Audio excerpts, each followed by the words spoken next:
Hello and welcome to episode 50 of the Talk Nintendo podcast. I am one of your hosts, Casey Gibson, and joining me this fine evening, as always, the one, the only, Perry Burkham. 50 episodes, huh? 50 episodes in the books. It was a year ago we started talking and recording and editing and posting. I'd say it's been a pretty good year. I mean, yeah. Considering where we started, I need to go back and listen to some of the earlier episodes just to hear how far we've come. Yeah. Liked playing Hyrule Warriors Legends and for the new 3DS. It's very fun game. yeah. Remember my first game that I talked about? Yep. Sudoku for DSi. It's a good one, man. That's a timeless wonder. It sure is. Now, because in 15 years, someone's gonna want to go back and play some Sudoku, man. That's a game that ages well, like a fine wine. Yeah. I mean, it's in the newspaper, for goodness sake. You mean you could have been playing it for free? Yes. Well, I think I guess got you it still for got free. to buy the paper. I got it for Club Nintendo points. Well, those were hard-earned, so yes, they were. Those were like 3 short. hours of surveys and working for Nintendo, telling them to put Virtual Boy games on the 3DS. They never listened, did they? Nope. I could totally imagine them like announcing it now. But only for the 2DS. But oh god, that was anyway, so funny. After 50 episodes, I can't help but wonder, Casey. I can't help but ask you this question. If you were a sandwich, what kind of sandwich would you be? A hot dog. No, I'm just kidding. I know on Reddit. A Nate dog? Nathan's? That's on Reddit, like whenever there's they have these things like Ask Me Anything, and they get like famous people to come on, and that's always like a staple question, like, is a hot dog a sandwich? And if anyone answers that a hot dog is a sandwich, they're an absolute monster. Really? How is it not a sandwich? Get out of here. How is it not a sandwich? Because it's not a sandwich. A sandwich is 2 pieces of bread or a roll. And not a hot dog roll. Those don't count. Get out of here. I'm not. Listen to yourself. You can't even say it because you know you're wrong. Nope, I know I'm right. No, because you tried to you described it, and you're like, wait a second, I'm describing a hot dog right now. Hot dog. Do you really think a hot dog is a sandwich? I would never think of hot dog as a sandwich, but technically it is a sandwich. So, but then it's not. It is not a sandwich. Well, it's like, is a tomato a fruit? Technically. Exactly, but I don't think of it as a fruit. Well, that's jalapenos are fruit. But yes, hot dog is technically a sandwich, but not in the real world sense. You don't think of it as a sandwich; it's its own thing. It's just a hot dog. But that was funny how you were describing it. And well, then you got defensive. It's exactly what a hot dog is.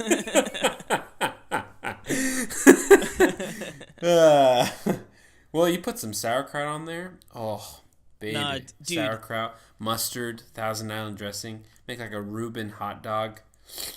The only thing that needs to accompany a hot dog is some chili and some cheddar cheese. For the chili cheese dog, baby. Oh, man. You stop by that chili dog right now. You stop by that hot dog man on the side of the road. He's like, you want 2 fully loaded chili cheese dogs, sodas, chips, $3. You're like, boom. Is that how it is in New York? There are definitely hot dog guys that have big trucks on the side of the road. $30. Funny story. My graduation day from college. Afterwards, everyone's going out to nice fancy restaurants and dinners and celebrating. And we just stopped at the hot dog man on the side of the road, picked up some dogs, and called it a day.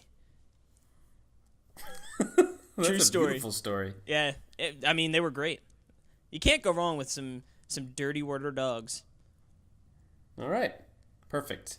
Well, speaking of dirty hot dogs, Grippy? Let's talk about what we're gonna do this episode. So we have our usual what we've been playing. Then we have our good old eShop Roundup, news talk, and then our YouTube Saloon, of course. And then, well, I guess that's in between. Awaited. The long-awaited. Yes, we are Wii finally Demand U. Starfox Guard Edition. There you go. So, yeah, look forward to that. It'll be fun. Well, yeah, that's all I got. Let's not go into it too deep now, but we kicked a few ideas around. You know, we were like 50 episodes. We got to go big. We got to celebrate. What can we pull out of the closet here that's really going to get people, on the edges of their seats? Right, like what's a game that everyone loves and is excited about to this day? And we're like, Star Fox Zero is the obvious answer, but we better change it up, throw a little curveball, and go with the guard, so. Oh man, I want to play some Star Fox Zero. That's what, when I was playing it, I was like, man, I love Star Fox Zero. But anyway, not that I didn't love guard. I'm just. Well, we'll get into that when we get into that. Yeah, we'll get into that. But why don't you tell us what you've been playing? And it's sort of been like a little bit of, you've been a little piecemeal gaming this week, haven't you? Yes. And this is just going to be super quick fire. I have just been chipping away at some Slime Song.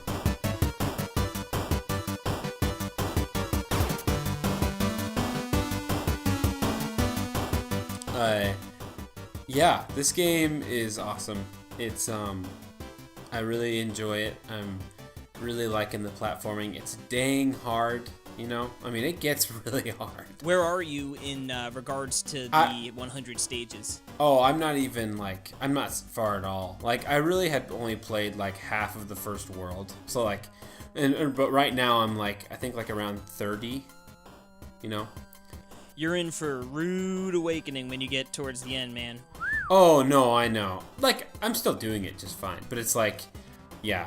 Now, no, because that's what I was thinking. Like, there would always be, I would die plenty. Like, don't worry about that. Like, I died a ton, but I felt like you said, most of the stages are pretty manageable. I feel like every once in a while you get that sort of, hurdle level where it's like, okay, this is a little bit more difficult than the rest of them to sort of test your mettle, But man, when you start getting up into the 80s, every level is like that. It gets right. And you do know you can purchase a skip too if you ever do run into any troubles. Yeah. Which is nice. Yeah. No, I love the challenge. I'm totally up for it. The only thing that and I should say that I am getting used to using the buttons on the Joy-Cons for the D-pad. It's nice, isn't it? He's coming fine. around. He's coming around. No, it's fine. I'm to the point where I'd rather use those than the analog stick. For sure. Because it does. But it's obviously not even close to as a D-pad for me. But it is getting to where you just got to learn how to do it, and then you can then it kind of starts to work. I guess I just want to say quick on Slime Song that I'm not a big fan of. I love, obviously, the visual style is amazing. Not that. The camera view, and you can, it's so scoped out. It's so small. The playing field's really small on the screen. Mm-hmm. And it kind of has these cool layer effects, on the side to, so it's not empty. And it's really cool. Yeah, you could change those up, too. Yeah, I wish it was bigger. I know you can zoom in, but then it's too zoomed in. Yeah, I thought the zoom in, the only time I zoomed in was when I hit the button by accident, and then be like, oh, crap. Yeah, it's just, impossible. It's you can't, that doesn't help at all. But, so it's I wish that there was a way to make the screen kind of full on that one. I know it's hard to say when you look at it, but, yeah, I think that, but, playing on TV is obviously way better. Bigger screen stuff, so yeah. But I've also just been playing through a little GoNNER.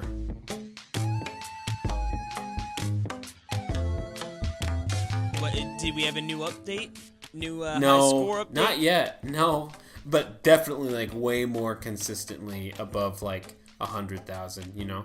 Yeah, it doesn't it feel. Yeah, you get to that point where it's like. I mean, it's anything you start resetting a lot more when it's I just reset if I lose my combo in the first world. Yeah, you know? that first world has to be comboed. Yeah, and I've had some really good. I mean, like some really doozies. I want to beat the dang last boss. I think what it is the last boss. Having the scythe is awful for that boss. I think that's the problem, because you have to get really close, and it's like impossible to hit him. Whereas if I had a gun, I could just shoot his eyes. Yeah, see, I won't lie. I think I've faced the final boss once. Yeah, maybe? I faced him like a handful of times. Yeah, so I got destroyed. I had this Sith also, so. Well, I don't think he's that hard. That's the thing. It's weird. It's not like this crazy. It's just this big skull, and you kind of go through the level. It's kind of like a big level that's kind of going down the whole time. Mm-hmm. And then he just kind of he makes his attack, and he tries to he just kind of pummels towards you, and then you have to dodge him. And then there's a bunch of enemies on the screen that you have to also kill. So you keep your combo going. But it's just like I think there's frames of animation where his eyes you have to hit his eyes, and it's hard. Because it's like with the scythe, you're trying to jump at him, but he kind of like dodges away as you jump towards him. So it's just like really hard to hit him. Because it's all. So I think I need to switch. I need to switch my weapon before I go in. That's probably what I have to do. That would make sense. Yeah, if you could.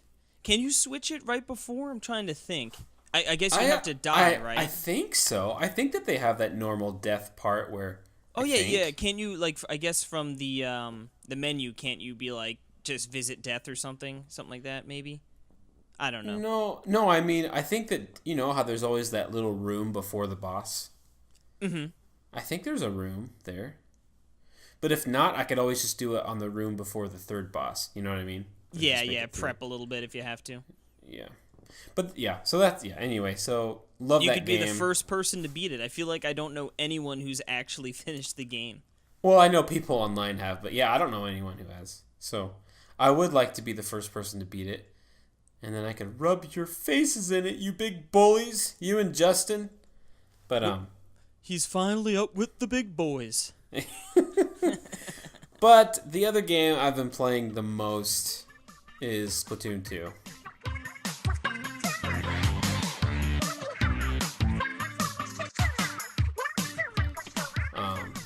Wow, Splatfest was really fun.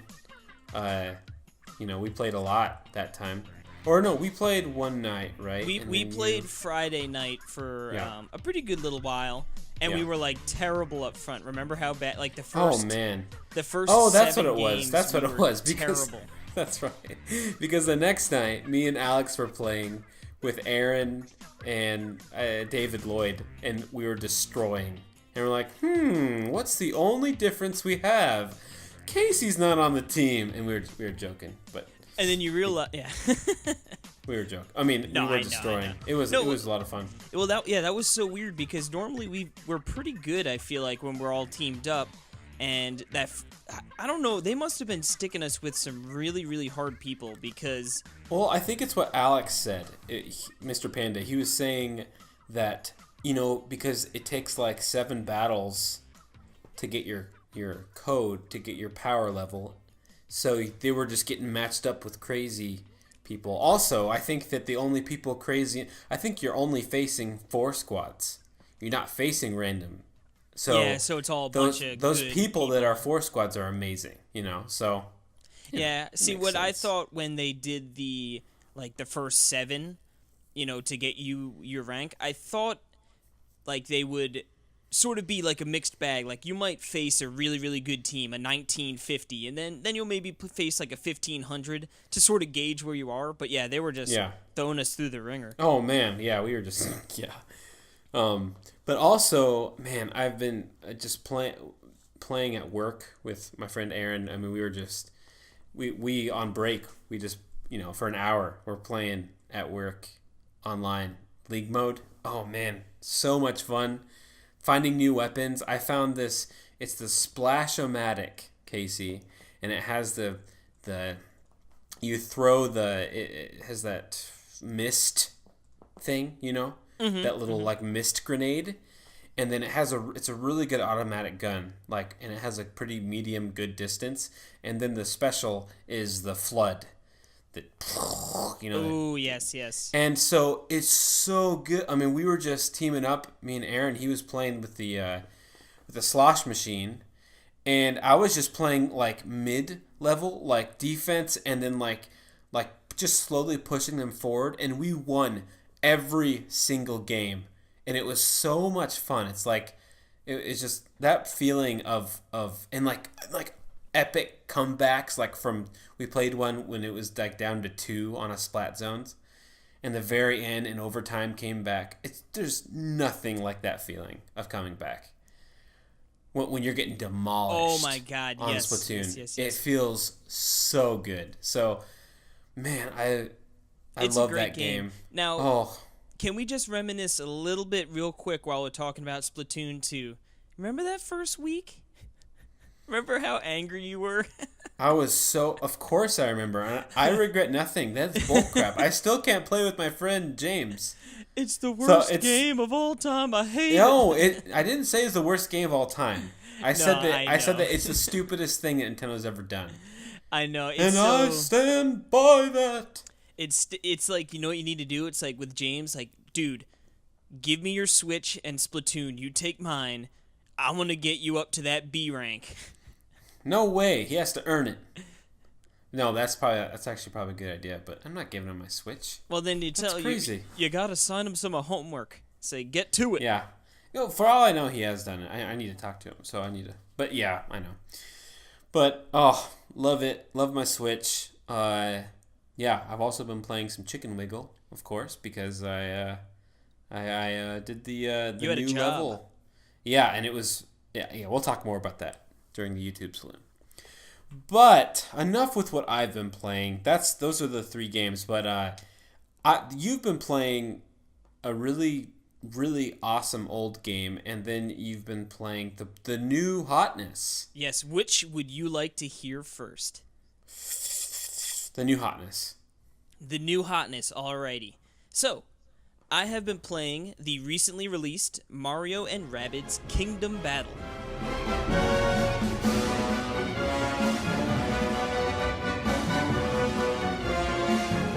Now, this game is, of course, blew up when it was first leaked. Actually, I mean, I guess leaks were all about, I feel like this was one of the worst kept secrets of E3 of all time. Yeah, like everyone knew about this game. I know Nintendo World Report, we had some documents and leaked them out there, and or they were leaked to us and we reported on them, I should say. Now, yes, so initially when I first heard this, I was like, oh boy. Like, Rabbids, like, what could this possibly be?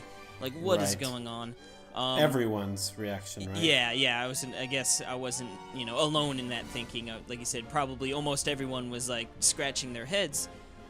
So, when E3 came around, we had an idea of what these the guns and like, okay, this is weird. And then when they showed it off during the Ubisoft conference, it looked amazing. A tactical, tactical RPG tactics game.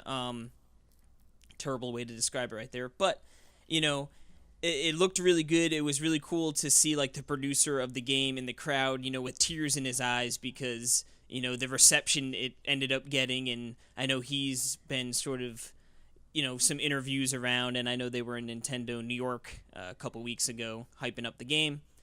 But essentially this game it starts off and you are in a room and you don't really know what's going on. It's just like I think it's a little girl or a little boy sort of messing around and it, with like different tech stuff in their room, and they're very, looks like they're doing experiments. Like, okay, this is weird. And you see like a Mario poster on the wall, and then that person, it turns out they've got this device that combines 2 things together to make like a new thing.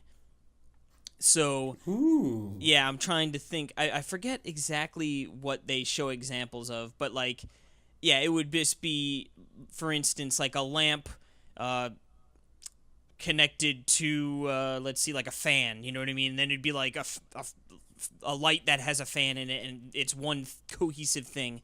So she ends up leaving the room, and then all of a sudden the Rabbids come through in this, like, it looks like a washing machine, time machine, and they're wreaking havoc in this room, and then all of a sudden they find this device, and they put it on, they start messing with it, and all of a sudden, like, the poster flies into the washer, and everything's getting sucked in, and then all of a sudden things are starting to combine that shouldn't be combined together. And this is how you get, like, Rabbid Peach and Rabbid Luigi. So it was like the rabbit had a little wig on, and then they zapped together with the Mario poster, and then it turned into Rabbid Peach. And then, oh no, yeah, so it's like, it sort of explains why there is like a Rabbid, counterpart for all the Mario characters. Gotcha. And you're like, okay, like, that was weird. And I probably could have told you before I came in that this game was going to probably have a weird plot, just because. But essentially, you end up in the Mushroom Kingdom, and all the Rabbids are running around wreaking havoc as they do. And you find out that there are bad Rabbids, so that they sort of combined with, enemies, and they're evil. So they're, doing bad things to the Mushroom Kingdom. And you start going out, and it starts off like you have Mario, Peach, Rabbid Peach, and Rabbid Luigi. So you have the three. And your team consists of 3 players. So when you're going through the area, it's very exploration based. You're walking around, checking out areas. It's pretty linear, but it lets you sort of diverge a little bit left and right to find some hidden treats and goodies, which, like, they have essentially like Paper Mario. Yeah, you can find, like, new guns, but it's in this, like, a pattern that you would go to your Battle HQ to purchase. They have a museum, which is really cool, actually, where you can hear different music, and they have, like, 3D models, sort of like Smash trophies of all the characters and stuff that you find along the way. So It's got some cool collectibles. But yeah, pretty much it's pretty linear, and you'll have to, like, solve a little puzzle or two before getting, progressing further. And the puzzles aren't really too difficult, They're enjoyable, and you get through them, and you'll run up to a battle area. And it'll be indicated with, like, 2 flags, and usually it's like it'll be like they'll bottleneck it, so it's pretty obvious that you're going to be going into, like, a battlefield. And when you enter that, there'll be X amount of enemies. So, early on it's like 2 or 3 enemies, and it's grid based. So your characters each have a certain distance they can move. And then there's blocks and stuff that you want to hide behind to get coverage. So they're like half blocks, which, it protects you 50%. So essentially it's flip a coin, you might get hit, you might not. Then there are solid objects where you'll be 100% covered from certain angles. Obviously, if the enemy flanks you, you'll be exposed. But you'll start playing around with how you want to move your characters on the battlefield to make sure that you're not in a bad spot and leaving yourself vulnerable. But you'll also want to take out the enemies. Now, early on, the objectives are pretty much just kill all the enemies. I'm not terribly deep into the game. I'm probably halfway through the second world, and I believe there's 4 worlds total. So I'm not super deep into the game, but so far I've had the objectives of kill all the enemies. There have been one where it's like kill 4 or 5 enemies, and more enemies spawn, so you gotta, you go until you kill that many. There is one where it's just like escape, so it'll essentially be like you need to get one character to the end zone on the opposite side of the map. And I don't know if I'm assuming there's probably going to be some more different game types, maybe like an escort mission where you need to protect one, a non-player character type thing. I don't know for sure, but essentially on these battlefields, when you're trying to take the enemies out, you've got, your standard attack, which, is just your blaster. It has a pretty good range, but there are times when you'll be out of range from an enemy. Then you start unlocking different skills, And initially you have like Mario starts out.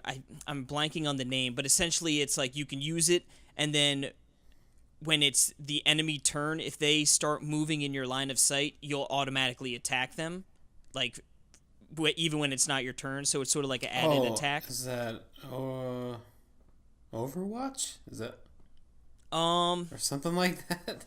No, that's it's a Blizzard like game. No, yeah, I know. Yeah, I'm. It's like I'm blanking. They have some sort of name for it, but essentially, yeah, it'll do that. So that's when you have an enemy almost dead and you think he's probably going to move in your line of sight, you can activate that and take him out before he can attack any of your guys. The Rabid Peach starts with like a shield that just reduces damage by 40%. So that's really good because you could sort of throw her out into the middle of an area to get a kill, pop that shield, and then you don't have to really worry about her dying, I mean, unless if she's really low of health, but 40% reduced damage is quite a bit. Luigi Rabbid has something similar. It's more for magic damage reduced, but it does also reduce some physical damage as well. And then as you continue, you will start to unlock even more things. Peach actually. It is Overwatch, by the way. It's called Overwatch? Yep. Interesting. All right. Well, kudos to you for not even having the game and knowing the answer. Yep.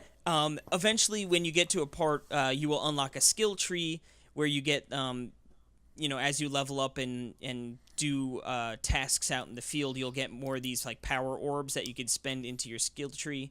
And depending on how you like to play, this is where you could start to, tailor your teams to your liking. Where Rabid Peach can get a heal, and then that's huge, you know what I mean? Now I can heal up my team. And then furthermore, it's I can upgrade my bubble to do 50 or 60% reduced damage, or I could go opposite and I go, I can increase my heals, how much percent it heals, or I can increase the width of the heal. Gotcha, yeah. You know what I mean? Yeah. So you start to get to tailor for your likings, which is pretty cool. And you can That's play, awesome. and you could sort of play off each other, where it's if I know this is my team, she's sort of going to be my healer. I'm going to have Mario be the guy who goes out and does serious damage, and it's really fun. So you to can start kind of playing build with that. you can build one character up if you wanted to. Could you? Well, yeah, I mean, you actually, when you get these orbs, it isn't a single pool. Each character gets that many orbs. So it's actually nice. Gotcha. Yeah, okay. You don't have so to it's concentrate. Share. Mm-hmm. Yeah, you And don't have to concentrate on one character where it's Mario is super overpowered, but the other Rabbids are sort of weak. Okay. It's nice that everyone's pretty much on the same playing field, Okay, yeah. Okay.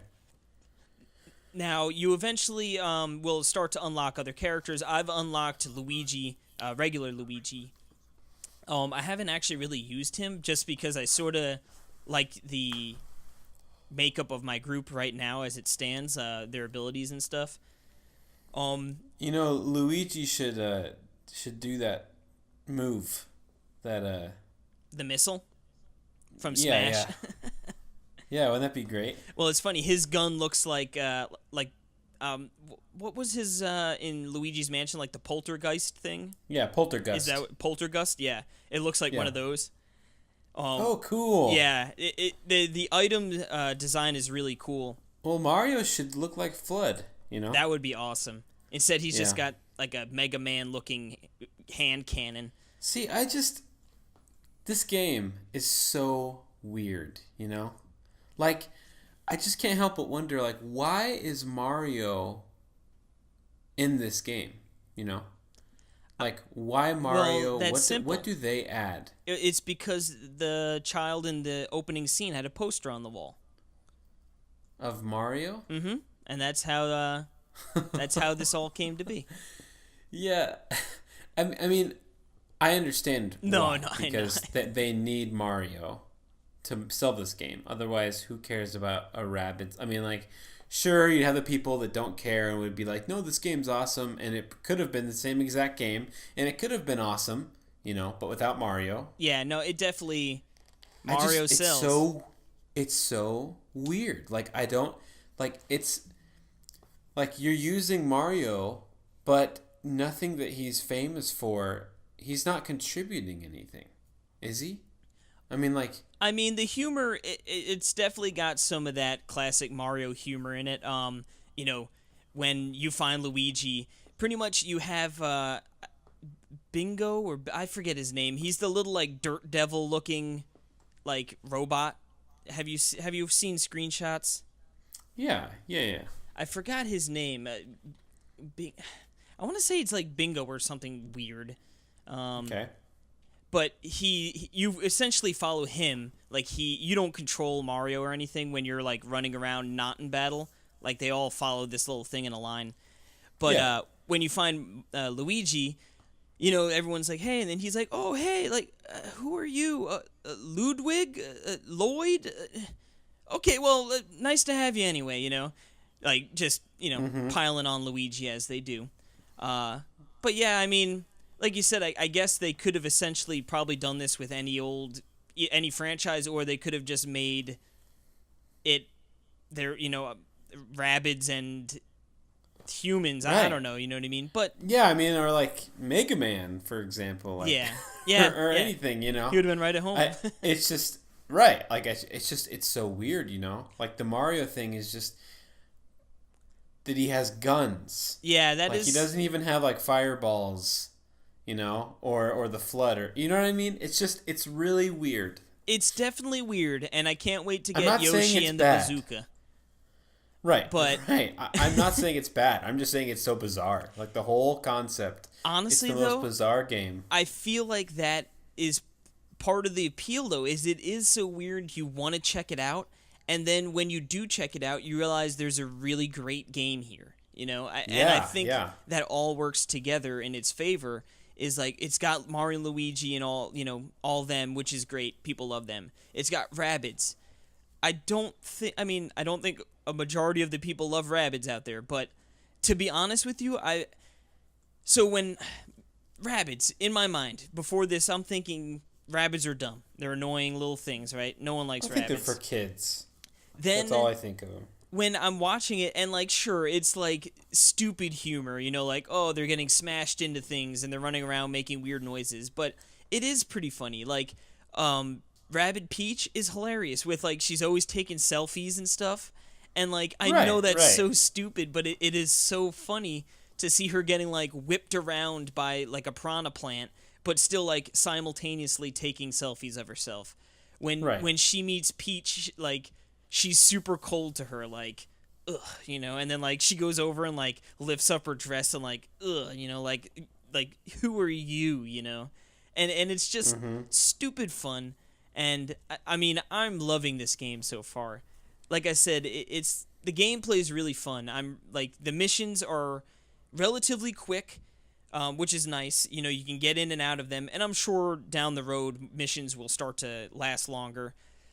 Usually, I'd say 3 to 6 turns. Usually, any given match takes. And as you're going through, like it'll be like World 1-1, and there'll be like 2 or 3 missions in that section. So you'll like go through, solve a puzzle in the adventure mode, then you'll do like a tactical battle, then you'll do another tactical battle, then you'll solve a little tiny puzzle outside, one last battle, then you're done, and it'll be like, oh, you completed that, level up, you get some points, and you keep pushing forward. The game looks beautiful. I mean, it's super bright and vibrant. I really think Ubisoft nailed the Mario feel. The environments are all beautiful. It's really cool to see some of the things they've mixed together. Like the, warp pipes are now like white and have rabbit ears.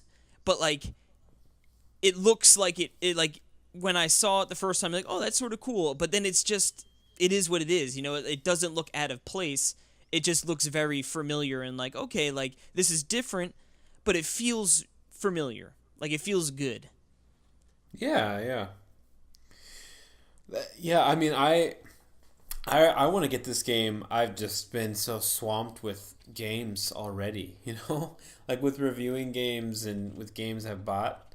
It's like I'm still fully invested into Splatoon 2 like crazy. So, I really am just kind of, I want to get this like in like a month or two Well, when I have time to play it. yeah, I mean, I want to say I think you would really like this game, so definitely, like, I'm not saying to rush out and get it right now, but definitely don't forget about it. Oh, yeah. There's It's no doubt I'm getting it. it's really really satisfying to go in there and essentially each mission, I guess, it gives you like a X amount of turns to beat it before, and then you get like a little perfect bonus if you do that. So, any given map, it'll be like, hey, if you complete this in 5 or less turns and don't lose a character, you'll get a perfect and you'll get a little extra coin bonus.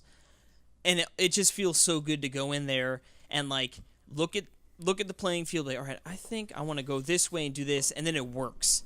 I didn't touch on, I should actually, a big thing is with movement, and I'm sure anyone who's watched anything with this game, they've seen it, is that you can jump off of your other players to get further along the map. So, say, I move up Mario in the middle of the map, and then I have Peach Rabbid move up to Mario, jump off him, and then she could push even further if she has to. So that helps with mobility. And I believe down the line you can like unlock skills where you could start to do multiple jumping off people, doing combos where you could jump off of one person and land on an enemy for big damage. I think I actually just unlocked that for Mario. So that is sort of a Mario, like the super jump, Yeah. So I think maybe there'll be some more Mario nods like that coming up too. But yeah, I mean, the game just feels really good. It you could tell that this wasn't just a game like, oh yeah, let's just slap this together. It's got Mario on it. It's definitely gonna sell. Like, yeah, just get it out the door. You could tell that these people, they worked hard to craft this game, and they took pride in it, which is pretty cool to see. Now, very cool. Before we go off of it, have you seen the season pass? What do you mean? Have I seen it? I've heard of it. Yeah. Well, so do you know the details? No. All right. So the season pass is $19.99. If you purchase it right off the bat, you get 8 exclusive steampunk weapons. You get in fall 2017 new solo challenges and co-op modes. And then in 2018, a new unexpected story content. All right. Is that something that you hear and you're like, cool, or is that something that turns you off, like, ugh, season pass? Well, coming from someone who had so much, like, combination of money and I don't have time to play it, season pass is not attractive at all. It's like, okay, so now I'm not getting I'm not even going to get the full, thing. I have to pay more to get DLC if I wanted to. But it's like, over time, it's like, well, you don't have to buy a DLC. And if you do, you can buy it to play more. I never really buy DLC ever, though. Yeah, see... Like, I just don't. I still haven't even bought Zelda yet. Yeah, normally I'm not a huge DLC man. Mario Kart 8 obviously sort of changed the game. Yeah. Because that was just stupid not to, honestly, if you played it. Yeah. I bought the Zelda one mainly because of the story content. To be honest, I could see myself purchasing this season pass, but it would probably be in 2018 when the story content comes out.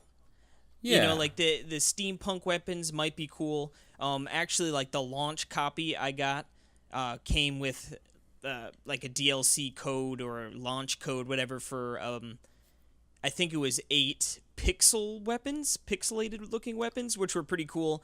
I did that, and they sort of skipped like 2 guns that I would have probably gotten of it. Like, I'm to the point where I'm past using them now, but like in the beginning stages, they sort of leapfrogged over the weapons you were using, which was cool. The solo challenges, I haven't even played those yet, just because I've been working on the story mode, so that might be appealing. I don't know. And then co-op, I haven't played co-op either. I would love to hear your experience with co-op, because I know you and Jill tend to play a bunch. Yeah. Yeah, in due time, my friend, in due time. But yeah, I mean, Mario and Rabbids Kingdom Battle, really, really fun game. I recommend it if you are into any bit of tactical RPG goodness. And you know what I think this game needs? A good old-fashioned demo, man. Throw it up there. I think Yep. I think this game would be perfect for a demo because Yeah, I can't. It's probably coming, especially with Ubisoft, like the demo kings. yeah, it's like just throw up literally 2, maybe even 3 little battles and just let people mess around with it and be like, wow, this is actually really fun. I think it seems like a no-brainer. Maybe they're waiting for the initial launch sales to push, and then they'll throw it out there afterwards to get the people who are on the fence. But Yeah. I definitely think they should. Cool. Well, we're running a little long here, Case, but you got one more game to talk about. Yes, sir.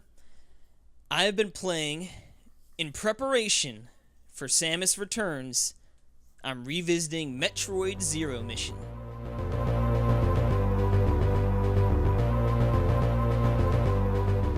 Woo! Yeah, baby. Now, Zero Mission is a game I played when it initially launched, I believe back in 2004. Yep, 2004. So it had been, 13 years since I played this game.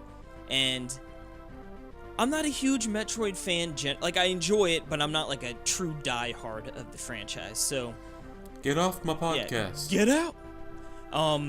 So I was excited to go back and give it a whirl. And my goodness, man, this game is just good. Just good all day. Yeah, I mean it's just like smooth as butter. It's gorgeous. Oh, hot butter. And yeah, smooth as hot butter. I'm telling you, man. Oh. It is. I know. It's awesome. Now, the first thing is just how dang good it looks, man.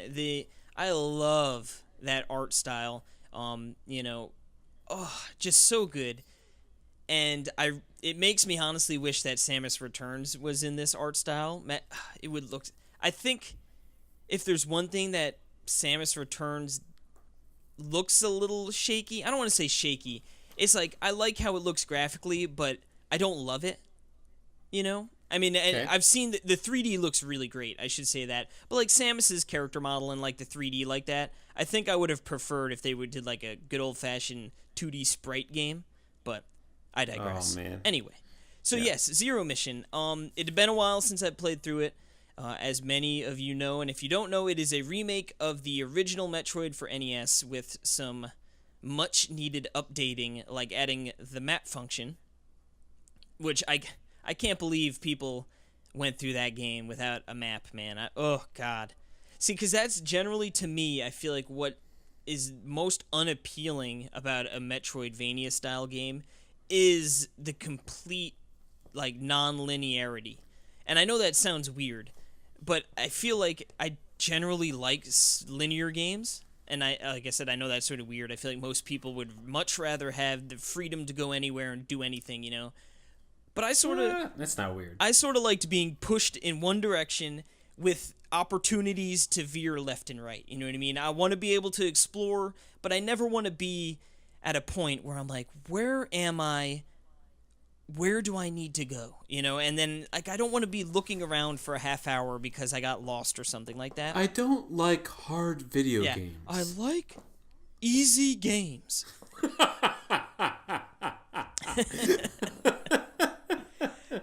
Yes. No, I know exactly what you mean. So, right. And I think the way you said it, like being able to veer left and right, but kind of constantly pushing forward, like Zelda. Yeah, that is what I generally Sans like. Breath of the Wild. Yeah, But even that is almost like what you said. Because even You're when kind of always pushing forward. Yeah, even when you're getting shrines, you're still pushing forward. Generally speaking. Right. But Right. But yeah, so this game is great for that sense because you've got a map now that works great, and you're pretty much going like from Chozo statue, right? That's how you say it, Chozo statue to Chozo statue, and like they're sort of like once you're there, you get an upgrade of some sort, Then it's like, oh hey, like now you're gonna want to go up over here, and then when you're working your way over there, of course, wow, this new item I just got comes in a lot, awfully handy now, and helps me get through this thing I wouldn't have been able to get through before. And it just felt good. I was never lost, but I did enough exploring and looking for upgrades and hidden upgrades and all that jazz. The bosses I've found are very fun but very easy. Ridley, you've got Crade. Is that how you say it? Crad? I think something like that. Craig? Yeah. I call him Craig. Is it Craigie?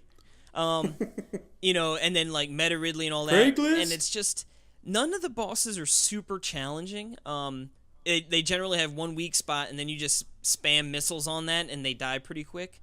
Like when I was facing Meta Ridley, who is the final boss, essentially. Like the first time I was... Spoilers? Yeah. Goodness. Sorry. Mobby. Oh, for a 30-year-old game. I mean, I know this one's only 13. Like at first I was like, what am I doing? And I just got killed, and then I'm like, oh, okay, I gotta hit that spot. And then I hit it with like 4 or 5 super missiles, and he was dead. I was like, oh, okay, that was easy. The Metroids are really cool, actually. Essentially, now everyone is probably going to remember the famous, mother brain scene where you got to break open the glass and then you kill her. And at that point I was like, oh man, like this game was short. I forgot how short this game was, and then little did I know that was actually not nearly the end. After that, you're sort of stripped of your suit, and you go into that sort of stealthy Zero Mission-esque, Fusion suit-esque area, where it's like you're sneaking around and all you have is the little stun gun. Mm-hmm. And then you've got all those bastard space pirates coming at you, and they're mean, and you've got no armor, so they hurt really bad. I thought that area was really cool, and that was an area I completely forgot about, thinking back to it, like zero recollection of that area, so that was really cool. Zero. Yeah. Oh, I see what you did there. Oh boy. But yeah, I mean, this game still holds up really well today. I played it on the Wii U Virtual Console. I think you get it for $6 or $7.99 or something like that. Yeah. Really fun. The power-ups are all really cool. It does a great job of just like, as you progress, like, oh, this item's really cool and really fun. Oh, this item's great. Oh, and then all of a sudden, next thing you know, you're just like super badass, wrecking everything, and then that's when they strip you of everything, and you're like, oh, now I'm back to this stealth area where it's like, oh man, I gotta, I can't just run through and wreck everyone now I need to be a little more sneaky and hide and not try and get hit. Really fun. Mm-hmm. And what's cool is when you beat the game, you unlock the original Metroid. So if you wanted to go back and play it, I thought that was a nice little feature to throw in there. You unlock the NES game? Yep. And then you could play like a ROM? Yeah, you play it, you go into the options and then you go original Metroid, and then it boots up original Metroid. Man, that's cool. Yeah, and so I played a little bit of that, and I'm like, man, it came a long way. you're like, man, they need to reboot this. Yeah, this game is not easy, so I don't like it. They need to make a remake out of this. Yeah, this one's out of the screen. This one's right. due. But yeah, no, I had a lot of fun playing through it. I think it might have helped alleviate that like mental block in my brain that I don't like Metroidvania style games. I think I'm overcoming that because I really enjoyed it. It's not a very long game. It took me 2 hours and 45 minutes for I think I had 55% of the weapons. So, I mean... Man, that's super short. Yeah, so that's... I believe... we're actually playing it for the NWR Patreon Plays, which is like a bi-monthly book/game club, I really should say. So I know GX, who is a Patreon, he said it took him, I think, 2 hours... excuse me, 4.5 hours about. So maybe I just sort of blew through it pretty quick. I guess it sort of depends on how many upgrades you're really looking for, because obviously if you're being a little bit more meticulously looking for these items, it's going to be obviously add to your game time. So, right. But yeah, no, I really enjoyed it, and it sort of set the table for Samus Returns. It'll be cool to play 1 and 2's remakes. Dude, cannot wait. In succession. So I'm gonna play pumped. through Zero Mission. You've encouraged me to do that. And like I said, honestly, man, right now. Yeah, I'm out. I'm going fishing. Like I said, with the beauty of it, you can beat it in 2 sittings. If you got a couple hours, hour and a half, 2 hour one session, wrap it up the next, and it feels good. So, bam, bam, boom. I would recommend anyone who either if you haven't played in a while, and if you've never played it, definitely a game you should check out. If you have a Wii U, it's very easy to get. I think the cartridge, if you wanted to play it, on your Game Boy Advance, I think goes for like between 20 and 30. So it's not super cheap, but still a game worth playing. Oh, for sure. Well, Casey, it's time to take a little break. Because you've been yammering on for a long time. We're sick of your like voice. Like a giblet head. Will you shut up? Yeah, All exactly. Right. So yeah, let's take a little break and we'll come back with eShop.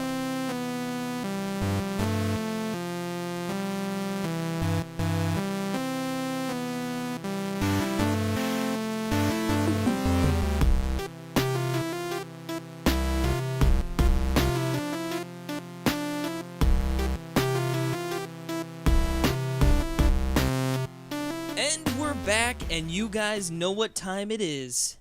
The best time of the week. That's right. It's eShop Roundup. That's right. It's our. I don't know when we started doing eShop Roundups. Pretty early on, I believe. I think it was like, in the maybe like around like episode 6 or 7 or 8, so one of those. I don't know. Anyway, yeah, it's been a long time, and guess what's back?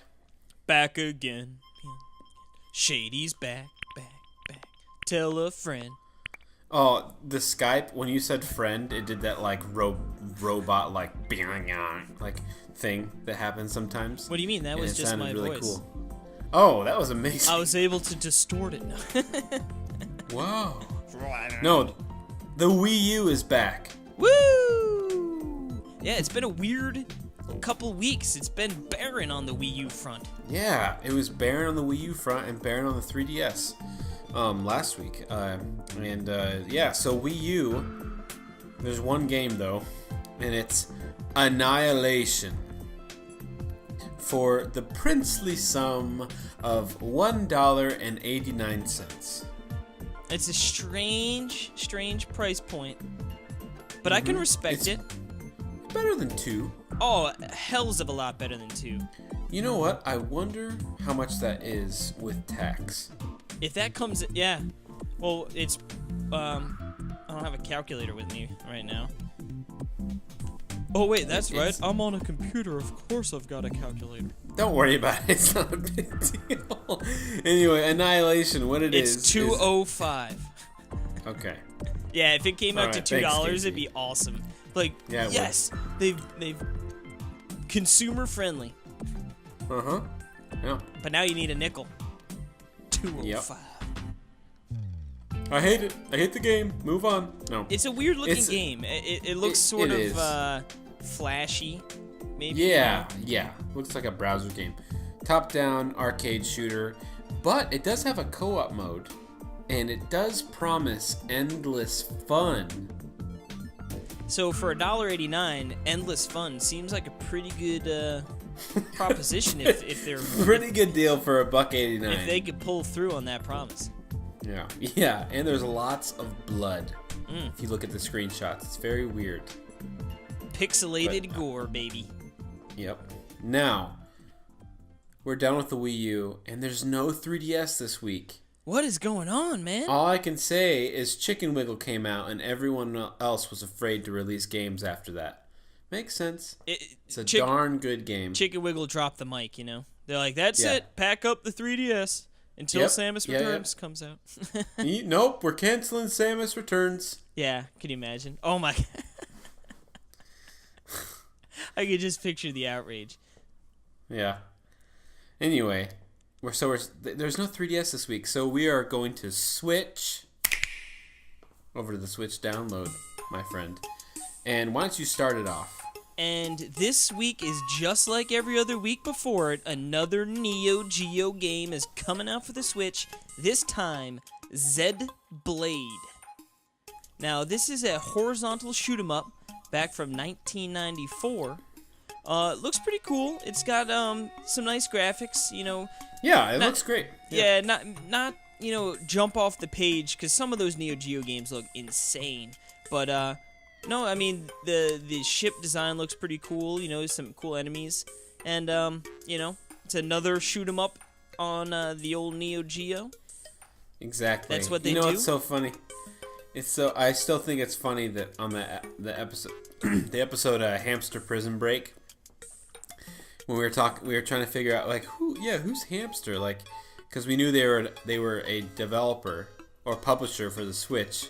And we didn't know what they were doing. Back when they did the splash screen, right, of all the publishers and stuff. And it's like they're the most prolific developer ever on Switch. They're bringing them out like crazy. They're releasing like games like 5-1 to every other company. They're like, nope, Neo Geo, baby. And like they should be. But yeah, you know what? They're selling, obviously. They keep bringing them, and I love it. And to be honest with you, this is a game that looks pretty cool. Like, I did just get a $35 eShop gift card. Ooh, baby. You could do a mini play on this. I sort of feel like I've already played 2 or 3 Neo Geo shoot 'em ups, and it's been a hot minute since I played a Neo Geo game, so yeah, I won't have to think about it. Looks pretty cool, though. Well, let's move on to the League of Evil. What's that? It is, well, thanks for asking. It's $7.99, I'm pretty sure. Yeah, I'm almost positive. And it's a platformer with 140 plus levels.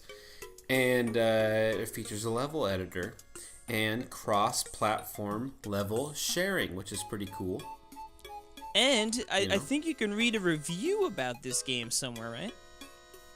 Yeah, at Nintendo World Report. I got a quote from Perry Burkham. Some Jimmy. There. Yeah. He should have... yeah. He said, it's pretty good and pretty hard. So. Well, there you have it. Yeah. I would agree with that. It's a good game. If you're in for a good platformer for $7.99, don't think you could go wrong with that price. So, all right. Next up, though, what do we got? We've got the Azura Striker Gunvolt Striker Pack for $39.99. This was actually released on the 3DS. I actually purchased it, and I believe it was $20. So you've got the Switch tax here. We reached out, and Donald Terrio says, a couple of solid games that run well on the Switch. Now, when I played these games, they weren't for me, and it wasn't because it's a bad game or anything. It just, I don't know, it didn't, like, it played well, it was fine. It's just weird. It wasn't a game that made me want to keep going back. It's just kind of boring. Yeah, it was honestly, just... I thought they were kind of boring. Like, and I didn't think they were bad. I didn't think they were a bad game. I don't know. Just boring was what came to me. I don't know. Now, here's the problem I see with this. $39.99. Yeah, why would they cost more? Are you kidding me? Ay caramba, man. Like, that's now, crazy. There are some bonuses to this version, I think. Do they give you a hunk of gold with it?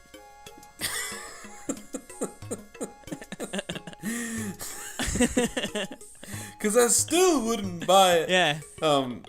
Yeah. Yeah. It's okay. Don't worry. It's weird. I mean, this is a prime game for a discount. All right, here, I'm looking at about the product. All of the DLC from the original 3DS version, which includes extra stages, bosses, bonus maps, new maps, comes preloaded with the game. I don't know, man. It seems like if you wanted to do anything, maybe a $30 price might be a little more. Why? Yeah. I don't know. It's weird. Guys, you could play it on your 3DS if you'd like for cheaper, and it's in 3D. So. And it's in 3D, exactly. And it was made for that thing. So, but like Donald said, it runs well on Switch, and they're solid games. So, okay, that's it for The eShop Roundup. Yeehaw. Yep, and now it's time.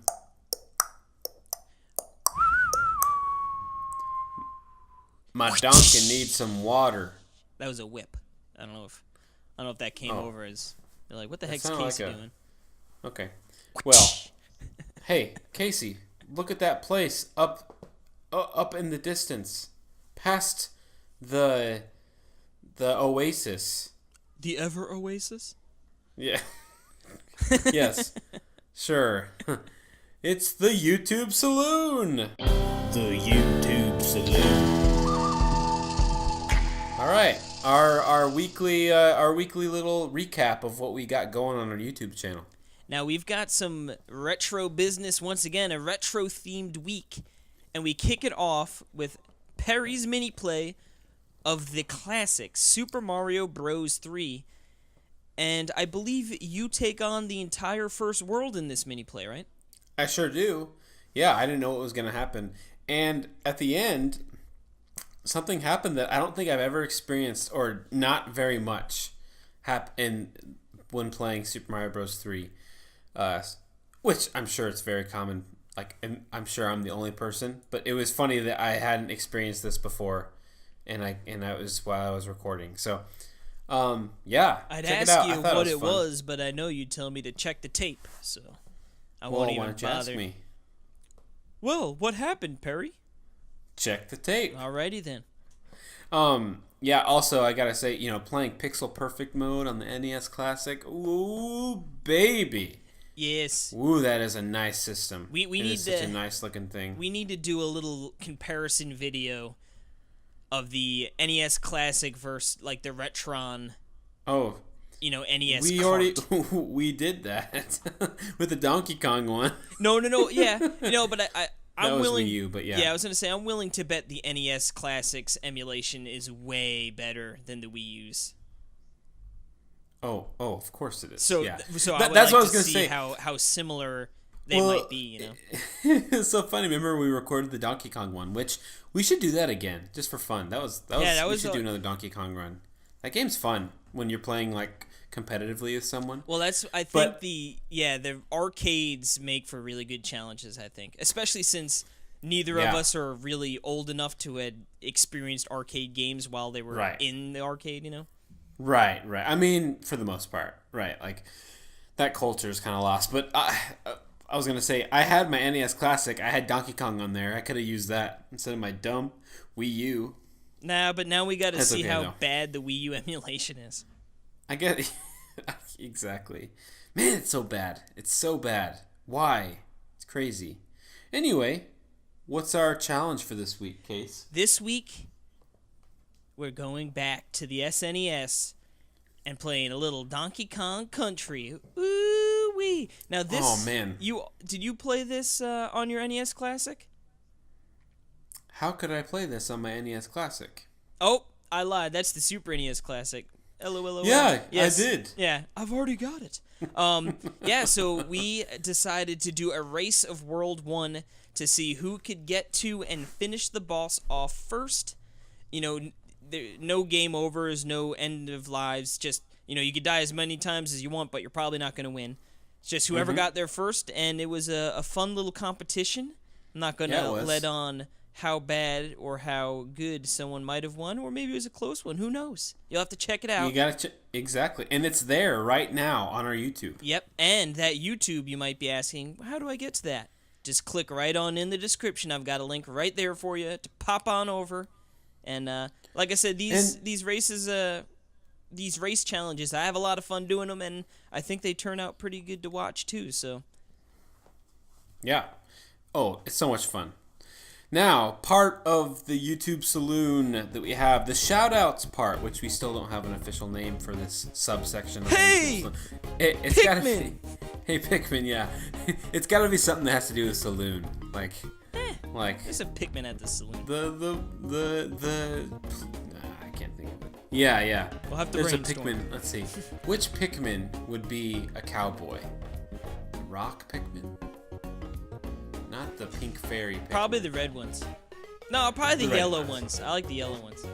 The electric ones? Mm-hmm. They don't mess around. I could see those with a cowboy hat. Okay, let's call it the... We'll figure it out later. Okay.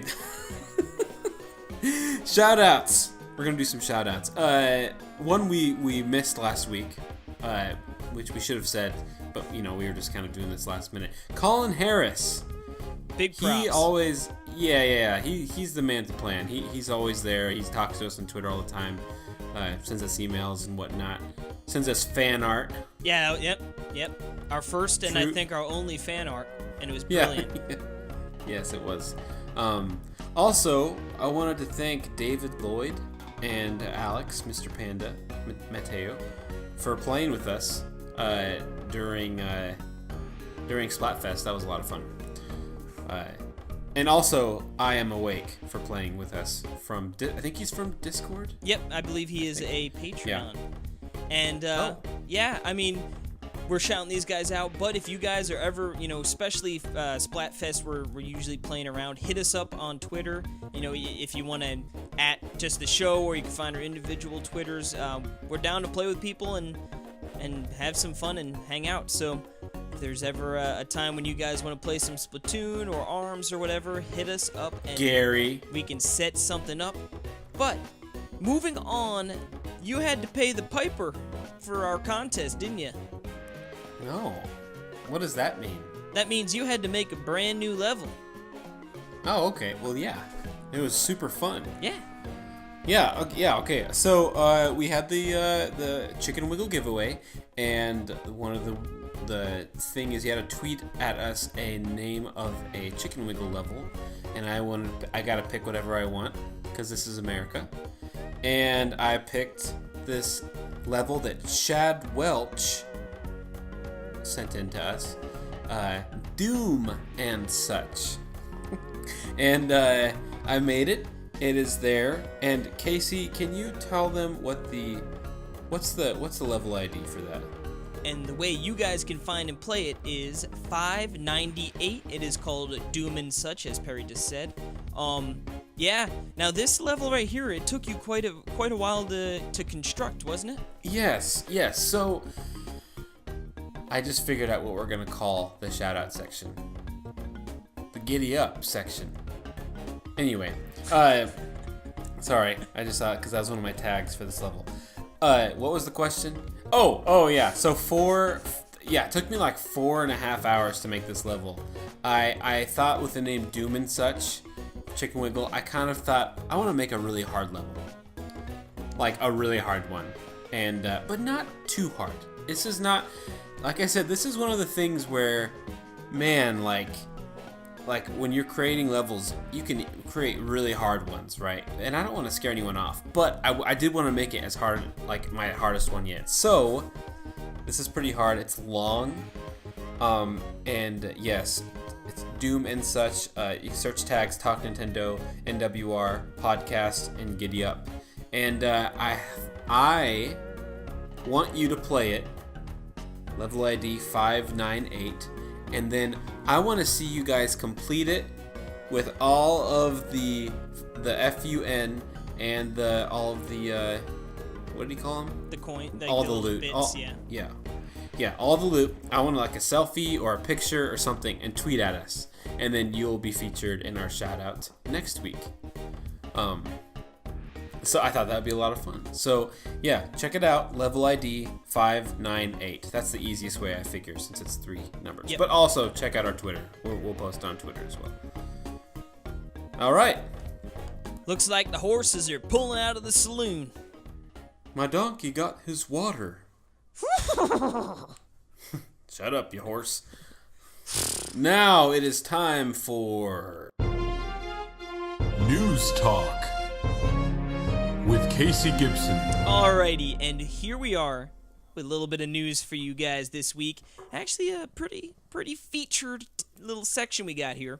We're going to start off with the news coming out of the courtroom. That is, Nintendo loses a court case and must pay $10 million to iLife.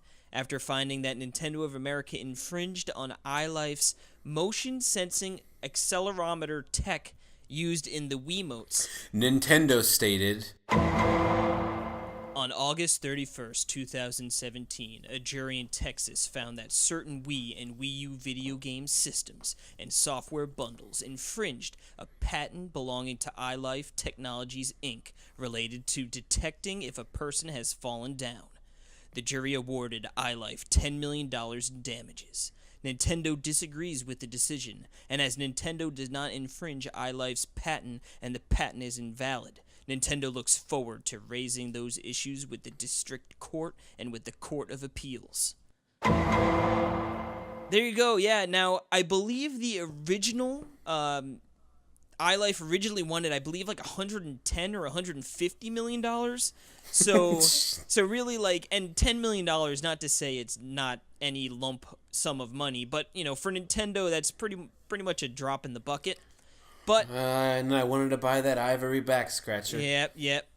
Ivory. Now, but it seems like Nintendo is not going to even that. They're ready to keep pushing forward. You know, they don't want to give that $10 million up. They're going to keep taking it to court. So it should be interesting to see how that goes. I believe this is like a Kate dating back, you know, way back 5, 6, 7, or 8 years ago, maybe. So it's just crazy to see how long these things get held up in court for. Oh yeah, so. And now they're appeal, and you probably won't get an answer until 2019 for that. So make sure to check back, episode 187. There you go. Yeah. Well, let's move on to. There's the Famitsu has scored Samus Returns. Yes, they have. What did they give it? They gave it a solid 32 out of 40. Now, if you hear that score and you're thinking, 38 out of 40, that's not particularly 32. Good. What did I say, 38? Where did that 8 come from? Just kidding. If you think 38 would be great. Freudian slip. Yeah. Now, if you're thinking 32 out of 40, that doesn't sound that great. For reference, Metroid Prime got a 33 out of 40. So, I think it has a little something to do with that just Metroid doesn't really appeal too much to the Japanese gamer as much. You know, 32 out of 40 is a great. What are you talking about? That's a great score. That's solid 8s. Yeah. Well, what 8? 6, yeah. No, I know, but 8. Yeah. I think it's just more so. If you see that score, I could see people being like, "Oh, like I want 32 out of 40," and because I feel like usually when you hear Famitsu score, it's like, oh man, they gave it a 39 out of 40, and like right. That's Nintendogs got a 40. Great game. Perfect Heck game, yeah. Famitsu would say. But yeah, I think it probably has a little something to do with just Metroid not necessarily being a huge thing in Japan. Might be, although I think someone pointed out that Other M got a 35 out of 40, and that's generally the least well received of the Metroid games. But I thought that was a little interesting bit. I'm looking forward to seeing what the outlets start giving it once the embargo's up. What date is this coming out? This is coming out the 15th, which is 10 days. If you're picking this, if you're listening to this podcast the day it releases, it'll be a day and a week. So. Oh, baby. We're getting close to a new Metroid game here, which is just... My special edition coming with the reversible Game Boy. Oh, and the squishy amiibo. Oh, baby. It's going to be all on my shelf. My shelf?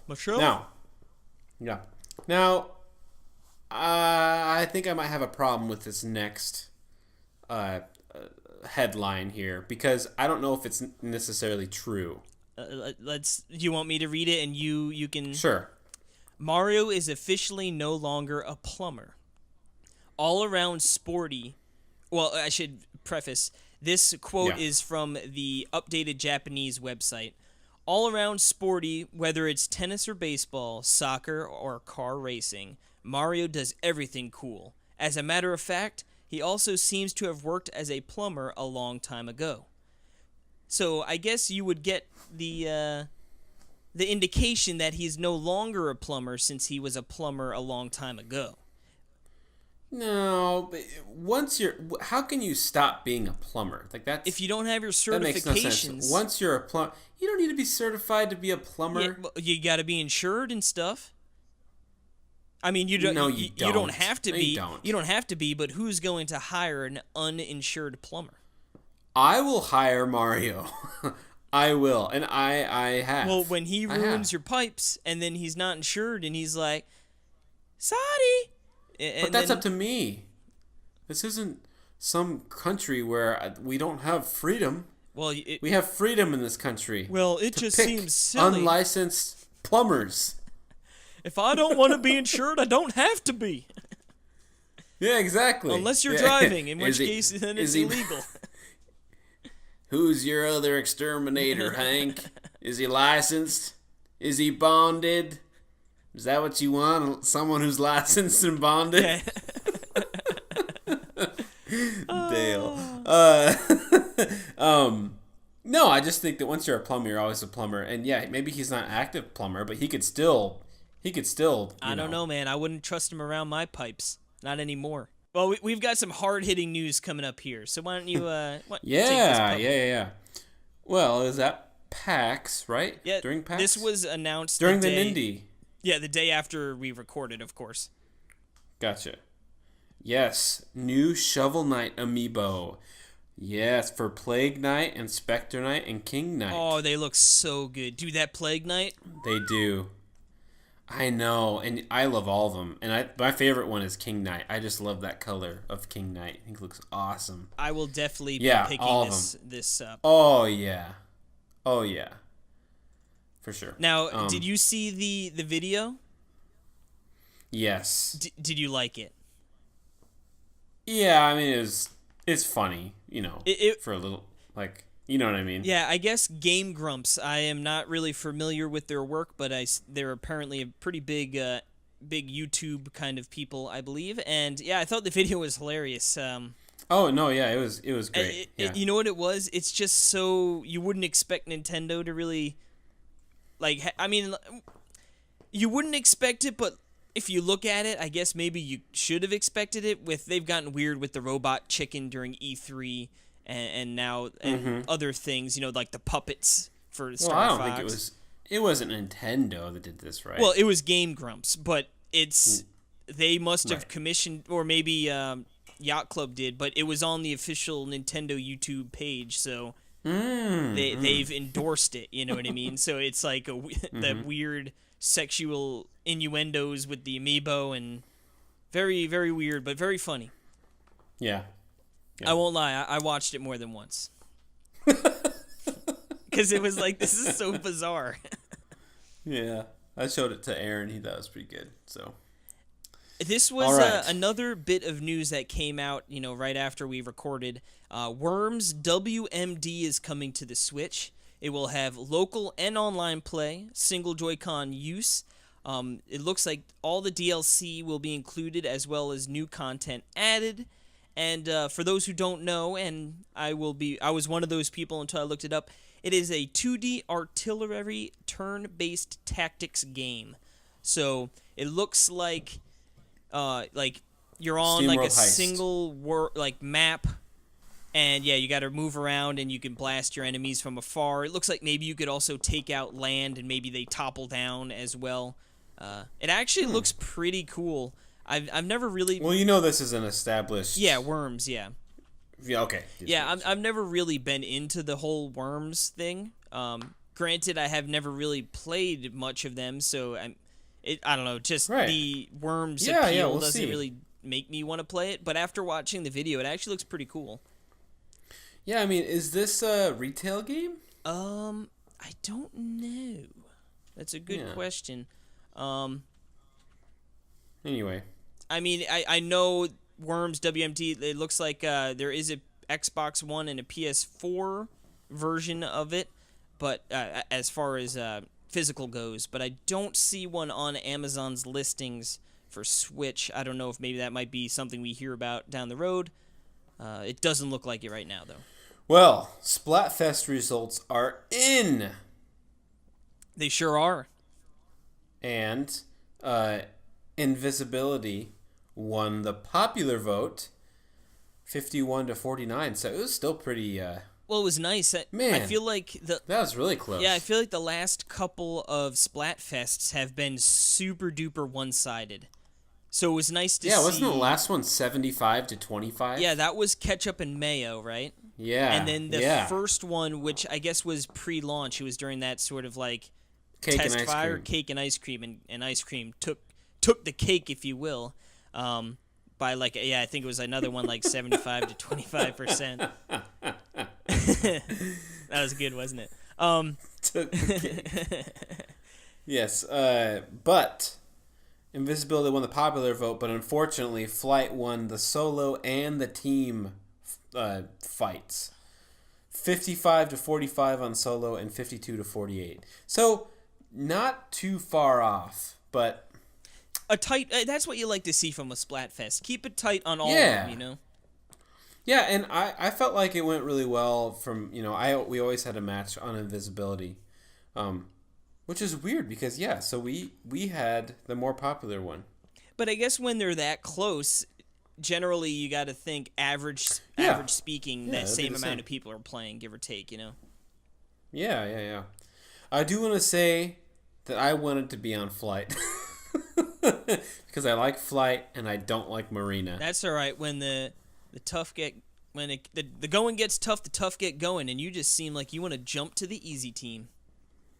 No. Mm-hmm. Well, maybe. Wait, the easy team? Yep. You mean the winning team? Yeah. You want to jump on the bandwagon. You got to stick with your girl, Marina. No, I said before that I didn't. I was just doing it because you wanted to. I know. I'm just telling you, I'm not putting up with this bull crap anymore. I'm sick of your baloney. Yeah. Anyway, moving on. Amazon is canceling SNES Classic orders for those who live outside the, what do you call them? The continental states in the U.S. I was looking contiguous states. That's the article wrote that, and I had to look up how to. I was like, I thought it was continental or whatever. I was like, But anyway, now what's? Did you get to that last part? Yeah, including Hawaii. Yeah. So isn't that crazy? Imagine you lived in Hawaii, you had your order, and Amazon's just like, nah, sorry, dude. You don't live in the U.S. Yeah.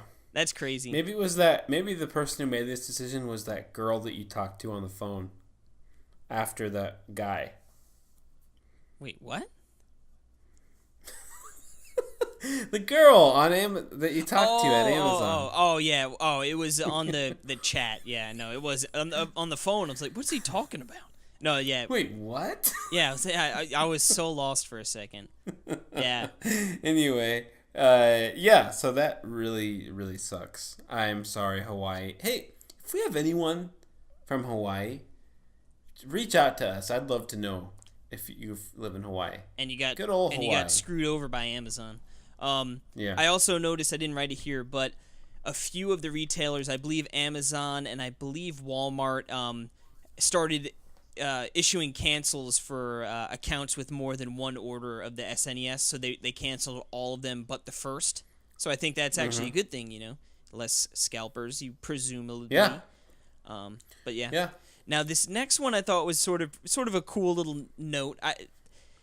A streamer finally completes and uploads his Mario Maker level after 481 hours. And I watched the video. The level looks just ridiculous. I mean, it is insane. Like some of the crazy precision jumps and maneuvers you have to do to finish it. But it was just cool to see his reaction, like, after he finally beat it, like, yes! Like, 481 hours on one level. Can you imagine? No, I can't. That sounds insane. Crazy. Now, for those who are interested in possibly checking this level out, I'm going to give you the code. Here it is. 927A00003590762. If you want to go try a super duper ridiculous level, you could also probably just Google up streamer finally beats after 480 hours, and I bet you a video will show you the level if you don't feel like smashing your head against it. Mm-hmm. Now, I'd like to take this next bit, too, because I've fallen in love with Suda51. Okay. He's the man. In an interview with DualShockers, he said, while he thinks the Wii, the GameCube, and other Nintendo consoles were punk, Suda-san feels the Switch is the most punk console they have ever made. So far, he had a great time developing for it, as the new features Nintendo consoles offer helps him think of new things as well. Since they're always creating something revolutionary, he feels compelled to develop something revolutionary as well, and they complement each other. Suda-san feels that Nintendo is, quote, by far the most punk, unquote, hardware manufacturer.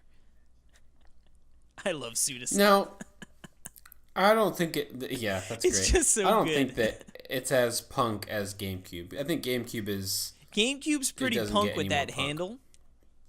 I mean, that's... Yeah, and that purple... That's in your face. Those big buttons. It's pretty punk. Yeah. It's pretty punk. Now... It is. It's like the opposite of where people thought video games were going, right? Like with Xbox and PS2 just really slim and... Yeah. And... like really cool looking, like more like, but then GameCube's like this big purple box. It's just like, no way, like this is about fun. Man, I love the GameCube.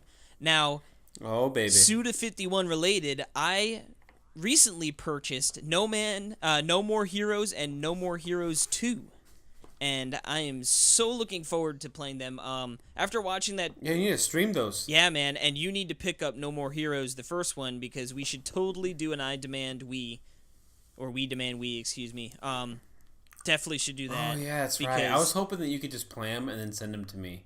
Because they're like $30. Dude, the first one is like $10, $15. Okay.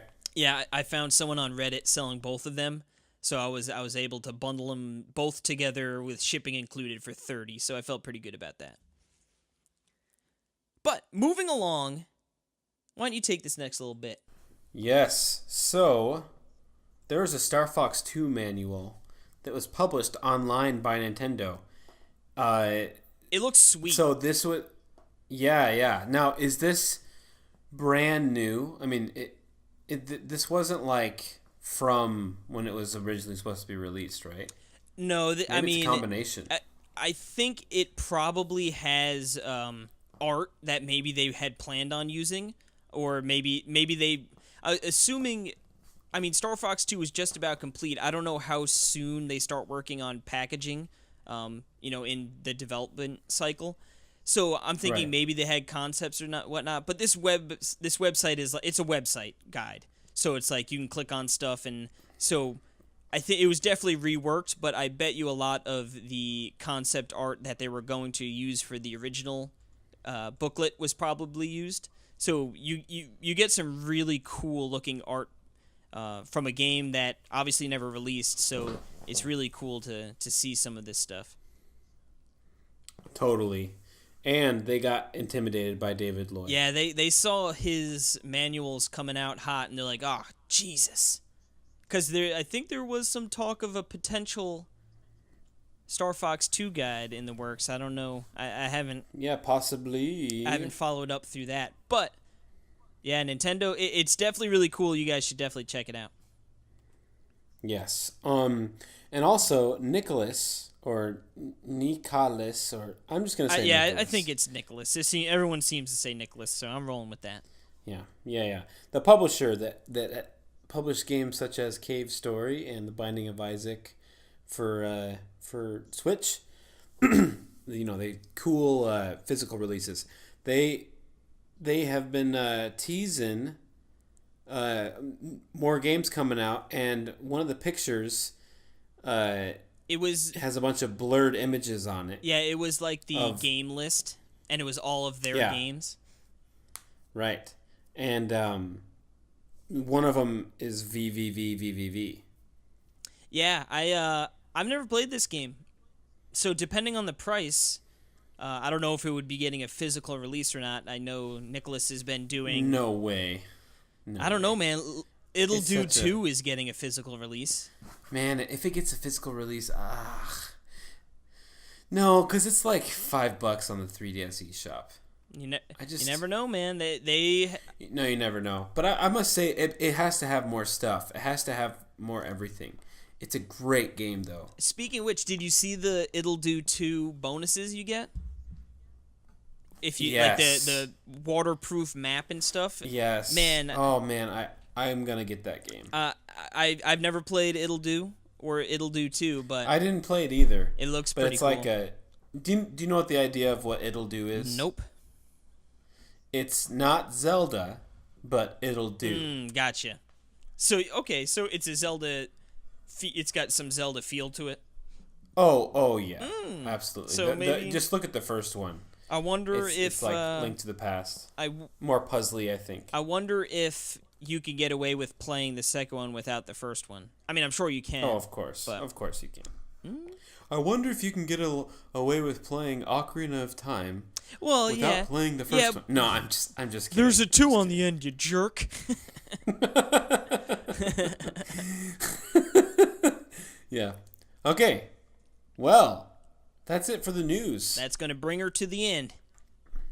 Now, we're going to take a break, and when we come back, it's the topic of the show, We Demand You, or I should say, it's, okay, this is what it is. We demand we and you and you and hold we.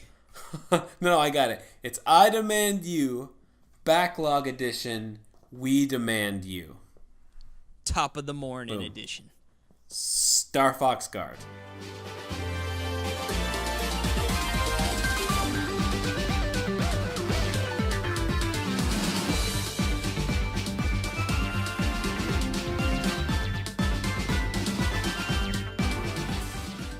Alrighty, we are back, and it is time for our topic of the show. We're getting right on in to the most beloved Wii U game of all time, Starfox Guard.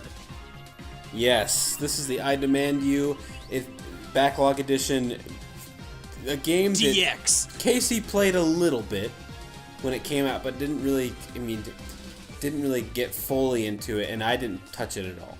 I scratched the surface. Yeah. So, why not talk about it now? Now, we also got listener Nathan Sherwinski. I sent him a copy of the game, and he sent us some feedback about the game that we'll be talking about as well. So thank you for that, Nate. That helps a lot. And so let's just let's talk about the game. Remember, this was Project Guard, announced by Miyamoto at E3 in 2014. 2014. Remember? Yeah, crazy. And there was 2 tech demos. There's that and the Project Giant Robot. Yep, and these were both games initially, they were marketed as these are going to be the games that show you why the Wii U gamepad is amazing and you need one. And right. Yeah, it was like this is going to be showcase what the Wii U can do. And I remember they were definitely very rough when they showed it off, Project Guard and Project Giant Robot.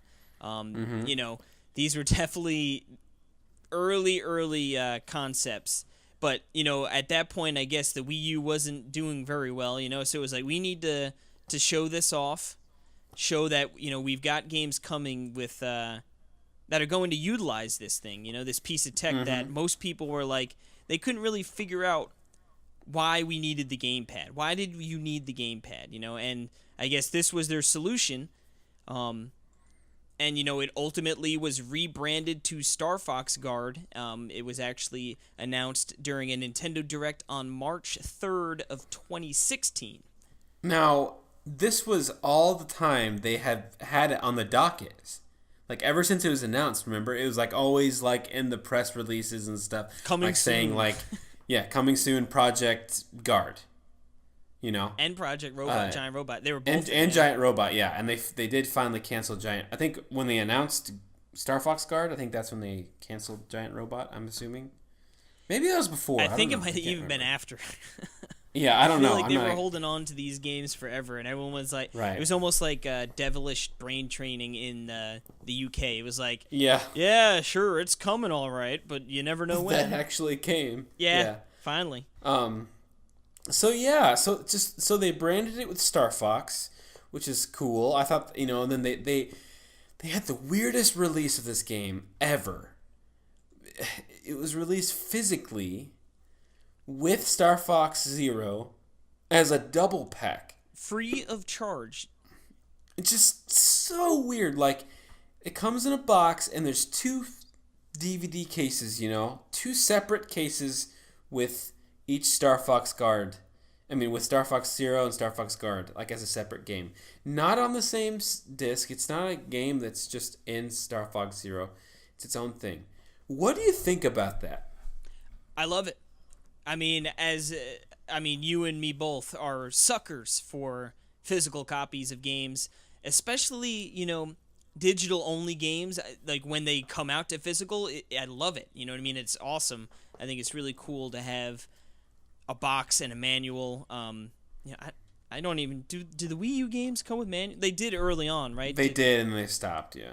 So, no, I think it's really cool. Like you said, it's sort of strange because just attaching it to Star Fox Zero sort of gives you the implication that this is a throwaway thing almost, yeah. Like, you're going to buy Star Fox Zero, like, oh, well, here's this game, we're just going to bundle onto it because, here, just take it. Well, it's almost like it makes both games seem like less than they are. Like they had no confidence in either game.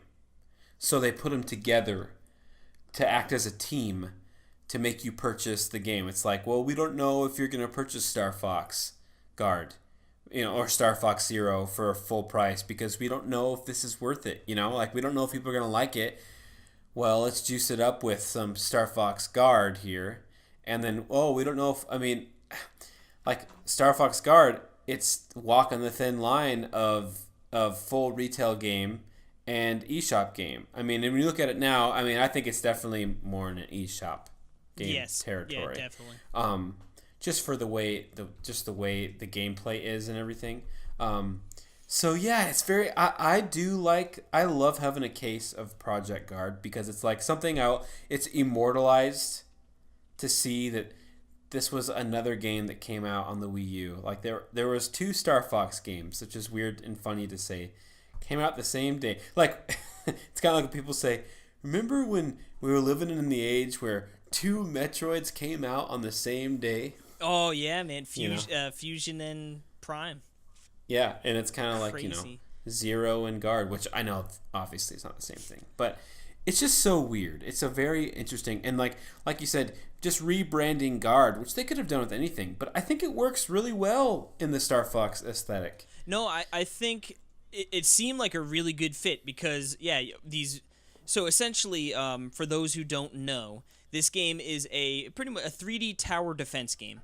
You have like each station, your little fort, and it's sort of like a maze into the center generally, and that's where Uncle Grippy, which is Slippy Toad's uncle, Grippy, he's a little frog. Amazing. With a mustache. He's harvesting materials, right? And in order to do so, whatever's harvesting the materials becomes very vulnerable. If it gets hit, it blows up, it's ruined, so you need to protect it. You have enemies coming in, and if they get there, it's going to kill it. So essentially, you need to take out all of these enemies coming in, and to do so... It's a very simple concept. Yeah, to do so, you've got 12 cameras set up around on this little fortress, and each fortress is different layouts, like different paths. Yeah. So each camera is set there, but you can actually adjust it. You can move the cameras around to wherever you want, so... however your play style, if you can tackle things differently.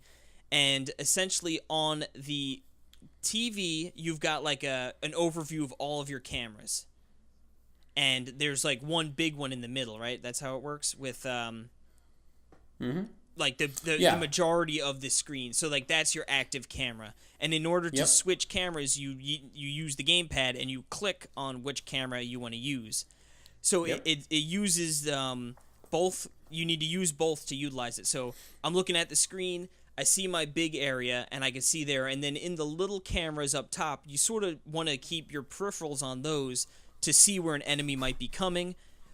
All of a sudden you see, there's an enemy coming from camera 8. You got to look down your gamepad, hit Hurry camera up. Now, 8. where the crap is camera 8? Yeah, and like I said, the fortresses are always different, so the cameras are moving around, so it's like you got to sort of Yeah, I mean, they're in the general area of where they are on the top screen, on the TV screen, but it's still kind of like where, It's a little disorienting until you get the lay of the land Which is down. But yeah, that's exactly. That's part of the appeal, And, yeah, for sure. Yeah, so, initially that might not seem so hard. Like, there's enemy on camera 1. Okay, take care of that. Enemy on camera set. But then all of a sudden when they start coming, fast and heavy on aerial and like UFOs come in and super fast, and now you have to shoot up in the air, and then you have tons of different kinds of robots, tons of them that all do different things. One of them will it's like a satellite will just mess up a camera so you can't use it or you can't see out of it. Mm-hmm. Some of them will just make it so you can't use it. Some of them just head straight towards the mining thing that you have to stop, and some of them, I think there's different classes of robots, right? There's like the combat and the chaos robots. So like exactly. You said, the combat ones are the robots. Their sole purpose is to just go for your mining area and destroy it. And then the chaos ones wreak havoc. So they're, like you said, they're there to, the UFO flies over, and if it's over it for a certain amount of time, it sucks up the camera and it's gone. I thought this one was really cool. It's a little fan, like a little box fan enemy. He looks like a little fan, and he walks in, and then he goes up to your camera, and he just blows at it, and then the camera pushes straight up and looks up in the sky. So then now it's like, it doesn't kill it, or doesn't, you know what I mean? But if you're not paying attention and you don't see that it was pushed up in your peripheral, you see that, there's nothing really going on in that camera, whatever. But that's amazing, yes. There's just enemies walking right by it that you're not seeing now because it pushed it straight up, Yep. So I thought they got really creative with the different chaos robots, and that, and they were always surprising you. There was, like you said, you mentioned the UFO, the camera. They have like these bird ones that come and they pick the camera up and they just start walking away with it. They have these ghosts, and honestly, I can't tell you what the ghosts actually do because I was lucky enough to always kill them. But yeah, they get it right up in the thing, and I think they might be the ones that show you fake footage. They actually have, like, instead of obscuring the view or destroying the camera, they'll actually show you fake footage. So you'll be thinking, we're fine there. You know what I mean? No worries. Yeah. And all of a sudden you're like, wait a second. Like, what the heck? Wait, bull. Yeah. Yeah. Totally. So I love all the different enemies. The bosses are really cool too. They're tough. Some of the bosses are tough. Oh, they're epic and cool. And so, for instance, like the first boss is like one of the tiny little chaos robots. It's a huge one, and you have to. He's jumping everywhere. He's taking out cameras left and right, and you have to hit him right in the face. And it's actually way harder than it seems. I mean, it's not hard, but I mean, it's challenging. It's not like it's challenging, and the game is challenging. I mean, the game gets brutal. Yeah, it really can overwhelm you very quickly. One of the bosses is like this big bird who's flying around, and at first I'm like, okay, I'll take this out, and I wasn't paying attention. I was just focusing on killing the bird, and then all of a sudden I look down and there's like 18 guys in my base, and I'm like, oh my god, So it's like a juggling act of making sure I'm attacking the big bird enough where it doesn't swoop down and kill my mining area, but you need to focus enough where you're taking out the smaller enemies so they don't get to it either and they don't grief your cameras. So I felt like it had a nice balance of, you gotta just, and I guess that's really the whole game, is just multitasking. Essentially, you need to be able to bounce around. You need to be able to get down to your gamepad, get on that camera quick enough. Yeah, let's talk about the controls. So The gamepad has all of it doesn't show the viewpoints of the cameras, it just shows where the cameras are on a map. Yeah, it shows you the fortress and the camera locations. So then and then you have to tap the one that you want, and then you'll see that on the TV. So lots of looking forward, lots of looking down, and then at the TV and looking back at your gamepad. Now, Nathan Sherwinski, he talked about the controls a little. He said, and this is something that I immediately thought. He said, I'm surprised they didn't put a gyro control option in this game. I'm curious to know if they tried and how well it would have controlled basically Splatoon style. And I was thinking, it's like, I want gyro in this game really bad. And they put it in Star Fox Zero, and it's like, I don't necessarily want it in Zero. Yeah, put it in guard, dang it. But then it's like, and there's nothing in guard, so it's almost like, it's funny how they're opposite there. Now the thing I'd say about that is, like, when I started playing, I played with my left hand, and then I would tap with my fingers, my right fingers.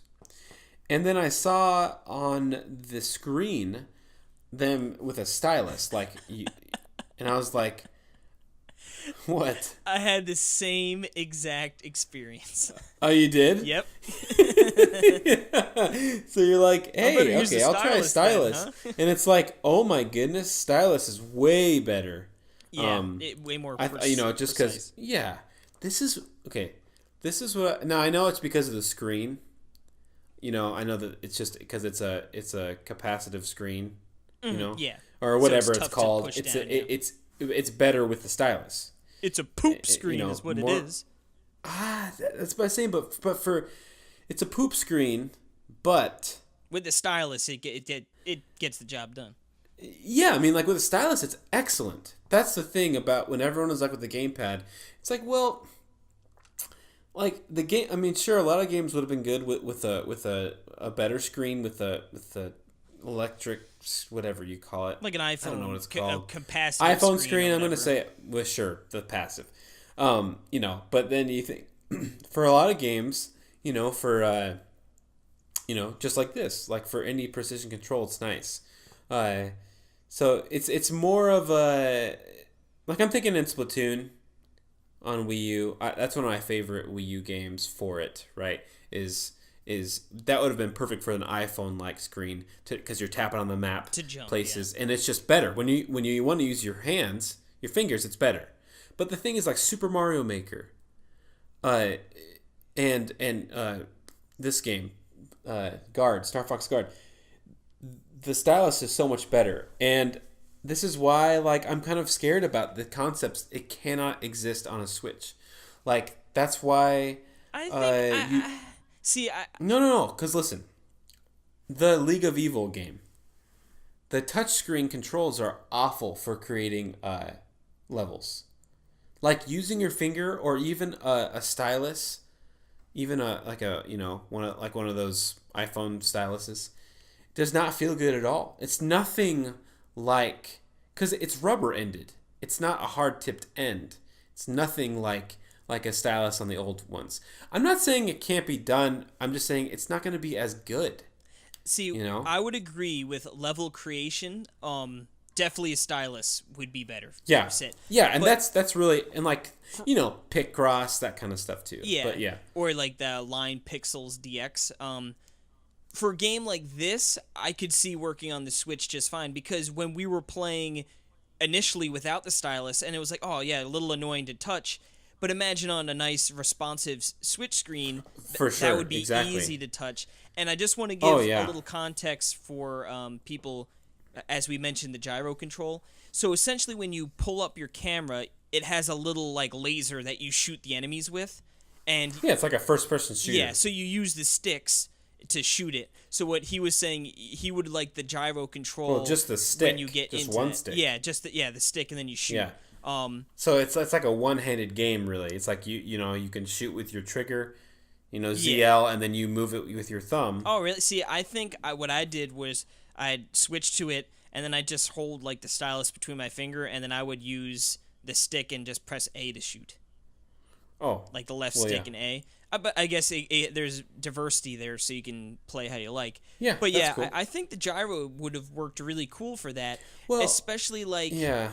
I mean, for me, I like gyros in Splatoon. I think they work really well. So I think something, because it wouldn't have been super long movement, and you wouldn't have to worry about like your character moving, and you know what I mean, like using the stick to move your character and then the gyros to aim. It would just be one, you know what I mean, you wouldn't be moving, it's stationary, just move the gyro around and shoot.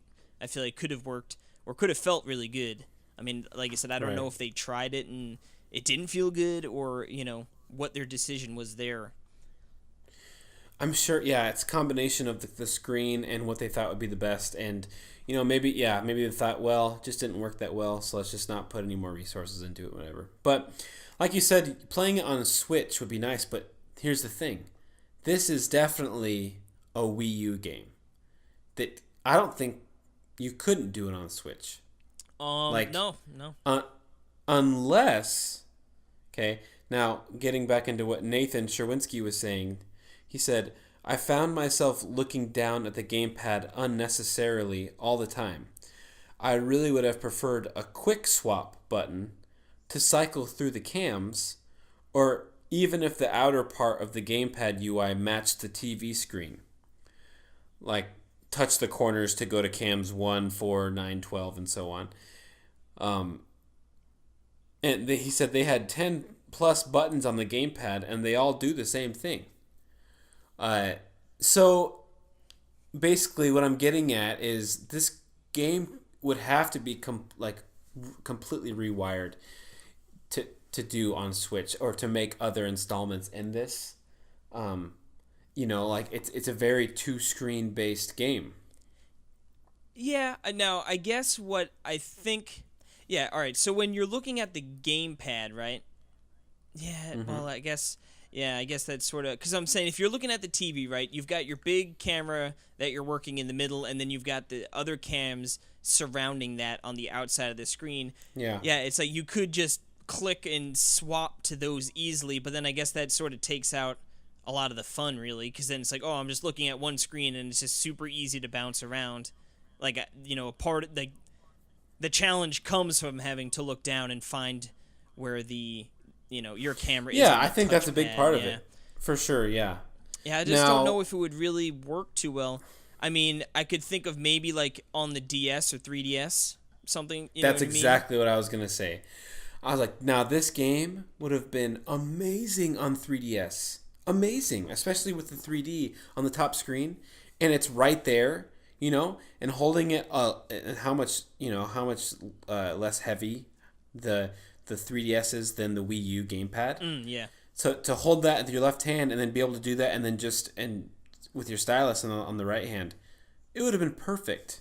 But then again, that's what I think. It's like, well, hold on, like this is supposed to be proven to be this is why a Wii U exists. It's like, well, I think you're proving right now that the Wii U doesn't have to exist. Yeah. Because the 3DS can do stuff. You know what I mean? Like in that kind of a sense. But when it really boils down to it, the Wii U is like a 3DS. You know what I mean? In certain games, like obviously some games just mirror what's on the TV on the gamepad, and it just works for off TV play. But yeah, for some games, you know, it would work as a 3DS game. Like Xenoblade Chronicles X, like with the map on the bottom. I mean, obviously that game would never run on a 3DS, but essentially like the mapping would work where it's like, oh, I've always got the map on the bottom, and then I've got the big screen up top, you know? So it seems like a lot of those games would work essentially on a 3DS, and that maybe I wonder how much they went into when they were doing the Wii U development, like riffing off, all right, 3DS is wildly successful, or the DS, excuse me, and the 3DS, I guess, at the time, you know, it got off to a slow start, but obviously it was very successful. When they were making the Wii U, it would probably be more based off the DS's success. But I wonder if that did play into it, you know? Did they go like, let's try and emulate a little bit of the 2-screen magic from the handheld to the home console? Oh, for sure. And for sure. It just seems like nobody, including Nintendo, really, aside from a very small handful of games, really tried to utilize the tech in fun and creative ways. Exactly. So, yeah, I mean, getting on with the game, I mean, I want to read some things that Nathan said he liked, because I echo a lot of them too. He said the game does a good job of mixing up the enemy variety and adding environmental features. And I agree. I think it's like, I think everyone is different. I mean, like they keep on. It's like the game just keeps on adding and adding and adding. Yeah, New robots and and then it's fun when you see a robot that you haven't seen in a little bit too. Like when they bring Yeah. it back, and it's like, oh, okay, I remember this like- guy. I hate him. Yeah, Like he's the worst. Yeah, Jim. Yeah. So, yeah. And then also Nate goes on to say the boss battles were pretty cool and unique. I just wish there were more of them. Because I think there's only 3 of them. Because he goes on to say that there's 5 worlds but only 3 real bosses. Yeah, I And then think because one of the ones I'm trying to think what zone it was. I mean, I guess there was 2. this might be a spoiler here, but in 2 of the worlds they just stuck to regular missions as the boss battle. Yep. Okay. Yeah, I remembered one for sure. I was because I didn't actually. I got up to the very last world. I'm on Gripia. Just that is so good. Yes. Yeah, no, I agree. The boss fights were Corneria, Titania, Zonas, Fortuna, and Gripia. amazing. That's wonderful. But yeah, I totally echo Nathan here. The bosses were fun and they were unique, and it is a shame that they sort of took the shortcut and only did 3 of them instead of fleshing all 5 worlds. Because to sort of a quick aside while we're talking about just the content the game includes, it has 100 missions. Each world has 3. It's a lot. So there's 5 worlds, and then there's like a Corneria A, Corneria B, Corneria C. In each one, there's 3 levels you need to beat to progress to the next one, and then you face the boss. So what's that? 3, 6, 9, 10. So there's 50, I guess, stages in the main campaign. But then each of those has 3 more difficult levels that you unlock with your rank going up. So after you complete missions, you get points and you rank up levels, and those will unlock the more difficult missions on each planet. So you can go back, and then that's where you really start to get into the challenge, and like they really ramp it up in these ones. So there's a ton of content. The missions don't take super duper long on any particular one, but you're probably gonna have to redo some of them. And then they're really quick.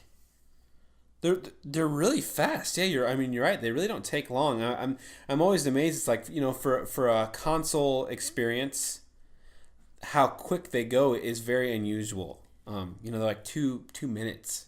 Yeah, essentially there's like X amount of enemies, and they tell you right beforehand how many each are going to come, and killing each enemy is depending on how big and mean each enemy is. They're each worth like different point value, and then once you kill all of them, that's when you finish it. Like the chaos robots, like you don't need to kill those. Like you could let those run havoc if you want, but obviously it'll make your mission more difficult. But just killing the certain combat ones is all it's needed.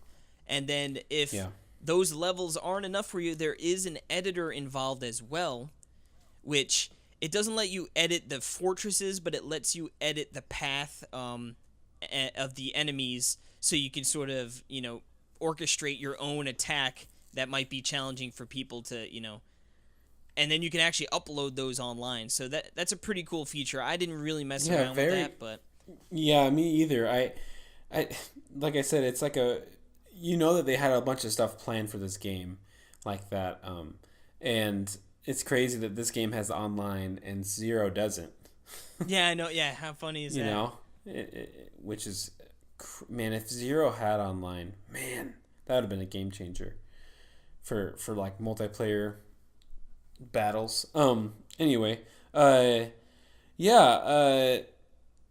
wanted to say, talking about the size of the levels, Nathan said This might sound weird, but I'd rather there were fewer but longer missions in the game, so you'd have to think harder about your setup. So you have to think harder about every time you play, because he says the game seems too fragmented and the missions end too quickly to really get into them, which I think that's a great point, because like I said, it does seem like they go by really fast, and then there's all these systems afterwards. It's like almost the menus in between take longer than the actual gameplay, which it's not bad. It's just one of those like kind of ironic things where it's like, at the end they have that cute little robot collecting toad, all the materials, yeah, which is adorable, but it's like it'll go around and just collect all the materials like automatically, and you just have to hit A to skip it. And it's like, no one's going to sit there and watch this robot walk around a maze and collect stuff. Casey, you're like, I did it. Yeah, every single... that guy was too cute to press A. Yeah, I mean, he is cute. But yeah, I think that's a really good point that when I started missions, it's like they were so short, like I never thought, like, who cares? I'll just, I don't need to set up my... Some of them I set up a little bit. I turned the angles and the cameras before, but it's like... I usually just went right into the game. Yeah, see, I was going to echo that. I pretty much exclusively kept them where they were, and the only thing, you eventually, as you level up, you unlock different kinds of cameras. So you can, like, for instance, one is the slowdown camera. So when you go on that camera, you have, like, a meter that drains down, and everything slows down. So that's, really, when things get hectic, that's nice to have to be able to sort of catch up. I had one that was, it would turn the enemy to ice, like an ice block, and freeze them in spot, but it couldn't kill anything. It could just freeze it, and then you'd have to switch to another camera to blast it, and then that enemy would die, like, almost in, like, one shot would just kill it. So, I unlocked a few more. I can't think off the top of my head. I think, yeah, I don't know. But anyway... Like, so you've got some customizable ability there, but, I mean, for the most part, yeah, I would just keep them where they were, and then I'd throw the slowdown close to the middle and the ice one close to the middle in case, it's hitting the fan right now, let me slow things down. Right. I could sort of take anything out around my, my little area in the middle here, and then I could sort of clear things out. But otherwise, yeah, it was pretty much your standard whatever position they set it in. Well, in talking about the customization and what Nate says here, he says, for the camera customization, eventually you can only place one special cam. So I think it's like after the first world, or maybe it's towards the end of it, I remember. And it takes way too long to be able to place more. Yeah, I unlocked the second one right before I unlocked the final planet. Yeah, see, I don't get that. I don't get that at all. Like, it's so weird. You unlock all these cool special cams, but you can only use one of them. Yeah. On one of the cameras, Yeah, it seems crazy. So weird. Like you said, what would be really fun about, what's fun about tower defense games is setting up your area to reflect how you want it to be. I like the things that, they shoot slower but they big damage, or maybe I prefer something that shoots quicker but it's weak, but it'll shoot 10 times faster than anything else. Like, it's fun to put your own spin on it, and essentially with Guard, it's like, yeah, you're going to have all of the same just standard cams, and then, yeah, you might have one or two eventually that you could sort of customize, but it's still, for the majority of the game, it's like, and, 9 out of 10 times you're using the other cams anyway, so it's just standard shot, I totally, yeah, it seems, like you said, why put in the time to make these cool, interesting cameras, and maybe it would have messed up the balance of the game, and, it becomes too easy when you have too many of these cameras or something, but it's like, well, figure that out, you want your game to have, like, deep strategy and make people think and want to revisit these levels more than once. Give us that option, Right. Now that I'm thinking about it, because I just want to call this out, with the era that we're living in with the Wii U gone, and the 3DS is still here, pumping out a new Metroid, churning out tons games of like RPGs crazy. coming out. You know, I mean, there is a bunch. They said that they have games. You know, I could totally see Star Fox Guard coming to 3DS next year. I just want to call. I just want to say, no, it could totally happen. I could totally see it. There's no reason why not. I just don't think the lemon would be worth the squeeze. I don't know. I think it's something that's already developed and it just needs ported. I mean, I guess it would be essentially. I mean, I don't know how easy it is to port it, but like if you could just be like, well, the gamepad is the bottom screen and the TV is the top screen. If it was a nice, easy thing like that, I think that's all that it is. Yeah, but I mean that's easier said than done, you know. But I just don't think like what's the market for that? Who's going to be pining to play Star Fox Guard, you know? I think people who didn't have a Wii U, who are still playing 3DS. You know, I mean, a lot of games came to 3DS that are off the Wii U. No, I mean, I could see, like, I get why it would make sense. I don't know. And then it has, like, new levels, new stuff, whatever. No, I know what you're saying. Which, yeah, I mean, let's just talk about, so let's wrap it up here, our lasting impact of the game. Now, Nathan says, ultimately, there was nothing really to grab me about this game, and I had to force myself to play through the last two worlds, which is not a good sign. Now, I totally get that sentiment. I can totally see that. Like I said, it's a very mismatched game, and the reason I was going to say for 3DS, Casey, is because I think this game should be a portable game because it's built like it. It's built like a get in, get out, play a couple missions, bim, bam, boom, you're done. You know, it's not like a.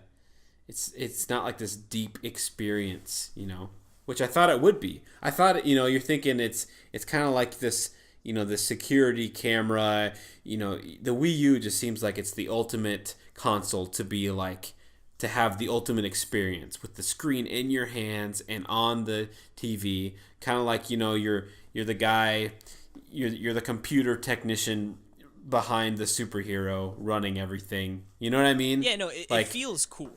Yeah, like what. Yeah, it does feel cool. Yeah, and I just feel like as a single player, I think that it would fit so much better on the 3DS. So, but that's what I was thinking. I could totally see it happening. But as a Wii U game, it's not like absolutely. It's not amazing, you know. I actually did. You get any opportunity to play this with Jill at all in a co-op situation? I didn't, and.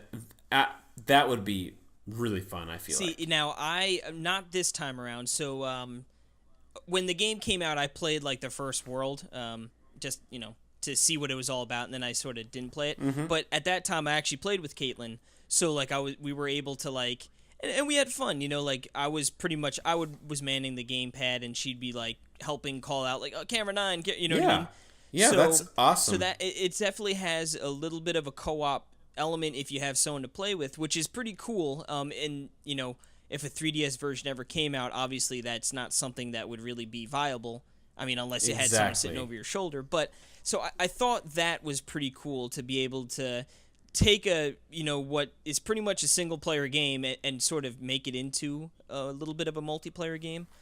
But as far as my overall opinion on the game, I think it's a fine game. In the sense that, like, I won't lie, when we were doing this, I was like, oh man, I really just don't want to play Star Fox Guard right now. And it not anything in particular against it. It's just like, I played a little bit of it. You know, it is what it is. I don't really don't want to jump into it, but obviously it's like, we're doing it. I mean, you're drowning in Switch games and 3DS games. There's so much in non-Nintendo. No, I get it. And, yeah. But yeah, so I started playing it. I was like, yeah, you know what? I'll play it for like a good half hour, see how far I get. It you know, it probably give me a pretty good idea on how to, you know, talking about it for a little bit. And then like 2.5 hours later, I was like, whew. I know, it's fun. Yeah, it definitely, it was one of those, like, I would get into it, beat a level, and like you said, since they are very snappy and short, it was like, all right, well, I'll do another one. Like, that was quick enough, like, let's go. let's go. And I kept on running, and I beat like 3 or 4 worlds going through. And yeah, I mean, I enjoy it. It's not, like Nathan said, it doesn't really grab me. Like, now that I've put it back down, like, I'm not tempted to go back and play more of it. It doesn't have its hooks in me, but I feel like it's one of those games, once you are playing it, you could see why it's fun, and you might find yourself in a little bit of a spot where, like, oh, I played for an hour when I only meant to play 2 or 3 stages. And yeah, I mean, we were talking about how it was free with Starfox Zero. It is available for purchase on the Wii U eShop for $15, and I feel like that's a pretty fair price for the game. For sure. It offers enough content in there, and it has the little bit of added replayability in the sense of going through and editing the paths. And then, if you really get hooked, it offers up some really challenging missions that you eventually unlock. So, yeah, I mean, the content is there. There's tons of content.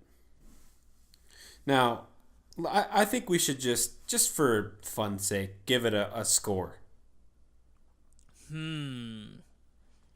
What would you give it? Put me on the spot here. Well, I'll tell you what I'd give Sure. it. I give it a 7. Yeah, that's a sort of like the first thing that popped into my mind, and then I tried to argue real quick in my brain, is it a 7, is it a 6.5, or is it a 7.5? Now, I don't think it's a 7.5. It would be in that 6.5 to 7 range, in the sense that, like, it's a solid game. It's done some 6.5. Yeah, it's done some things right, but it left more to be desired. Like Nathan said, give us some more bosses. Those were brilliant. Maybe make some of these missions a little bit longer and a little more curveballs in there. You know what I mean? I liked the enemy diversity. I felt like those were good. The story, it was there, but Uncle Grippy is just funny. It's silly. It's silly, but yeah, I think I would probably trend to like a 6.5. Yeah, let's go with the 6.5. But yeah, not to say that's necessarily a bad thing, but yeah, No, it's not bad. It's one of those games where it does things right, it does things wrong, and it's got a solid foundation, and it's a Nintendo game, so it's not going to be like buggy or not work. It's just, I wish they'd ramped up some of the ideas they were working with. Mm-hmm. Yeah. I think it's a miracle it came out. Yeah, I know. I think it just barely came out. I feel like. They're like, oh god, we need to put something on this game to get it. Starfox, boom, get it. Grippy, yep, that's right, get it out the door. Yeah, it's Slippy with a mustache. His name's Grippy. That's weird. Sold.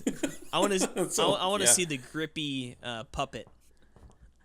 Grippy amiibo. Oh man, so good with the little spectacles on. Yes. Well, I think that'll do it for our I Demand You Backlog Edition Wii Demand You I tell you what, segment. Star Fox Guard. I didn't think we had 40 minutes of Star Fox Guard discussion in us, but here we are. Yeah, heck yeah. Like I said, 6.5-ish. I like the game. It's not a bad game. It was a fun game. Yeah. I like it. So, yeah. Well, thanks for playing it with me, Case. Thanks for going back and playing some, even though you didn't want to, and you have like 3 Dragon Quest games to play. I know. It's so daunting with all these games. I'm like, do I have the time to start a Dragon Quest 8 that's going to take me 60 hours? The answer right now is no. I'm thinking maybe after Metroid I might try and slip it in there, but we'll talk about that another time. Metroid, baby. Yes, so you can find us on Twitter at TalkNintendoPod. That's TalkNintendoPod. That's like the first half of the word podcast. Yep. We just shortened it. Well, we had to. See? We had to. Dang old Twitter. Yeah. And then you can find us on YouTube at, I'm pretty sure, like if you go to youtube.com and then if you type in Talk Nintendo, I think we're the first one that comes up. I'm serious. You should try it right now. We are. I feel like we've gotten now some subscribers and some video content, so they push us up a little bit. Yeah. Yeah, definitely you can do that there, or if it's easier for you, just check in the description. I've got a link right there for you. Make sure to check out the videos, subscribe if you like what you see, comment, all that good stuff. And I think that's going to bring us to an end, and we will see you guys next week. Thanks. Toodaloo. Giddy up. You tadpole. Grippy. Grippy. Grippy.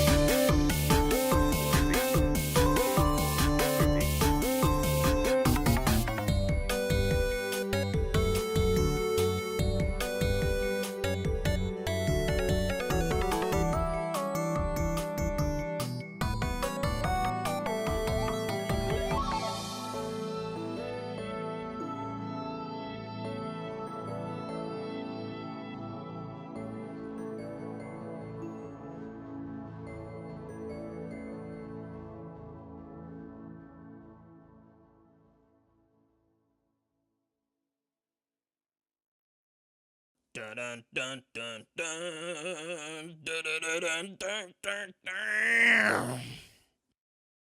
Not till he's been up to code. You wouldn't trust Mario? No, sir.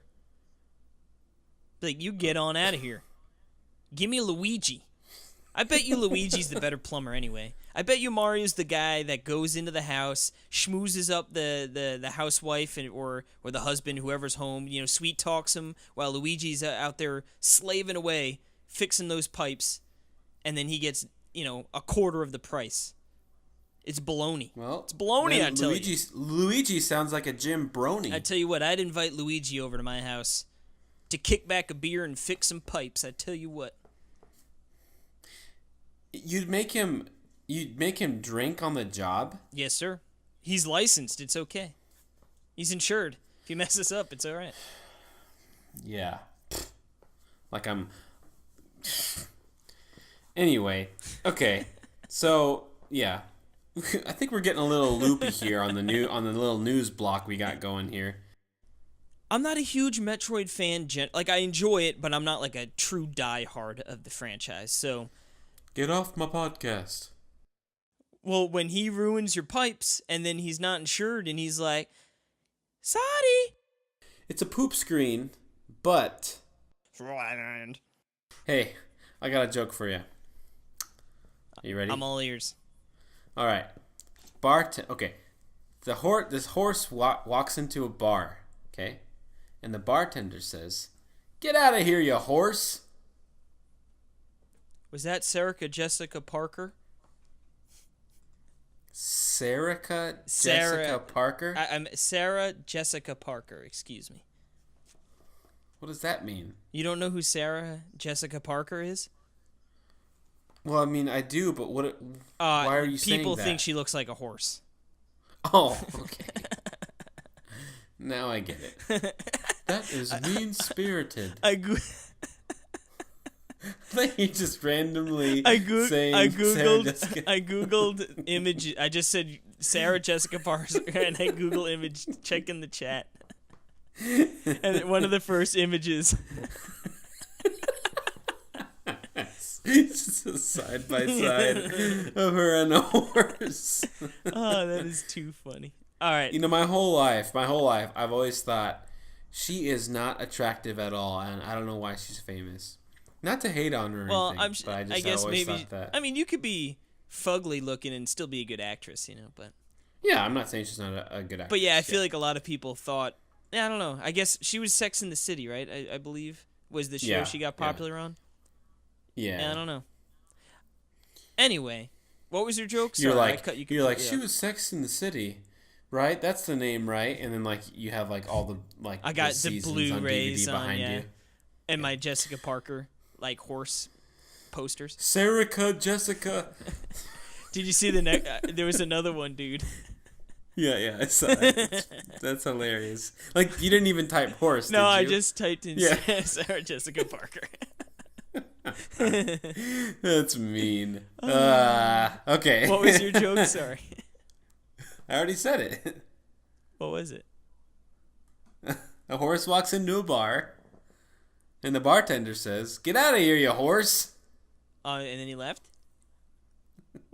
No, that's the end of the joke. Get out of here, Sarah. Okay. All right. Okay. I'm assuming we're going to cut all that out. Do they give you a hunk of gold with it?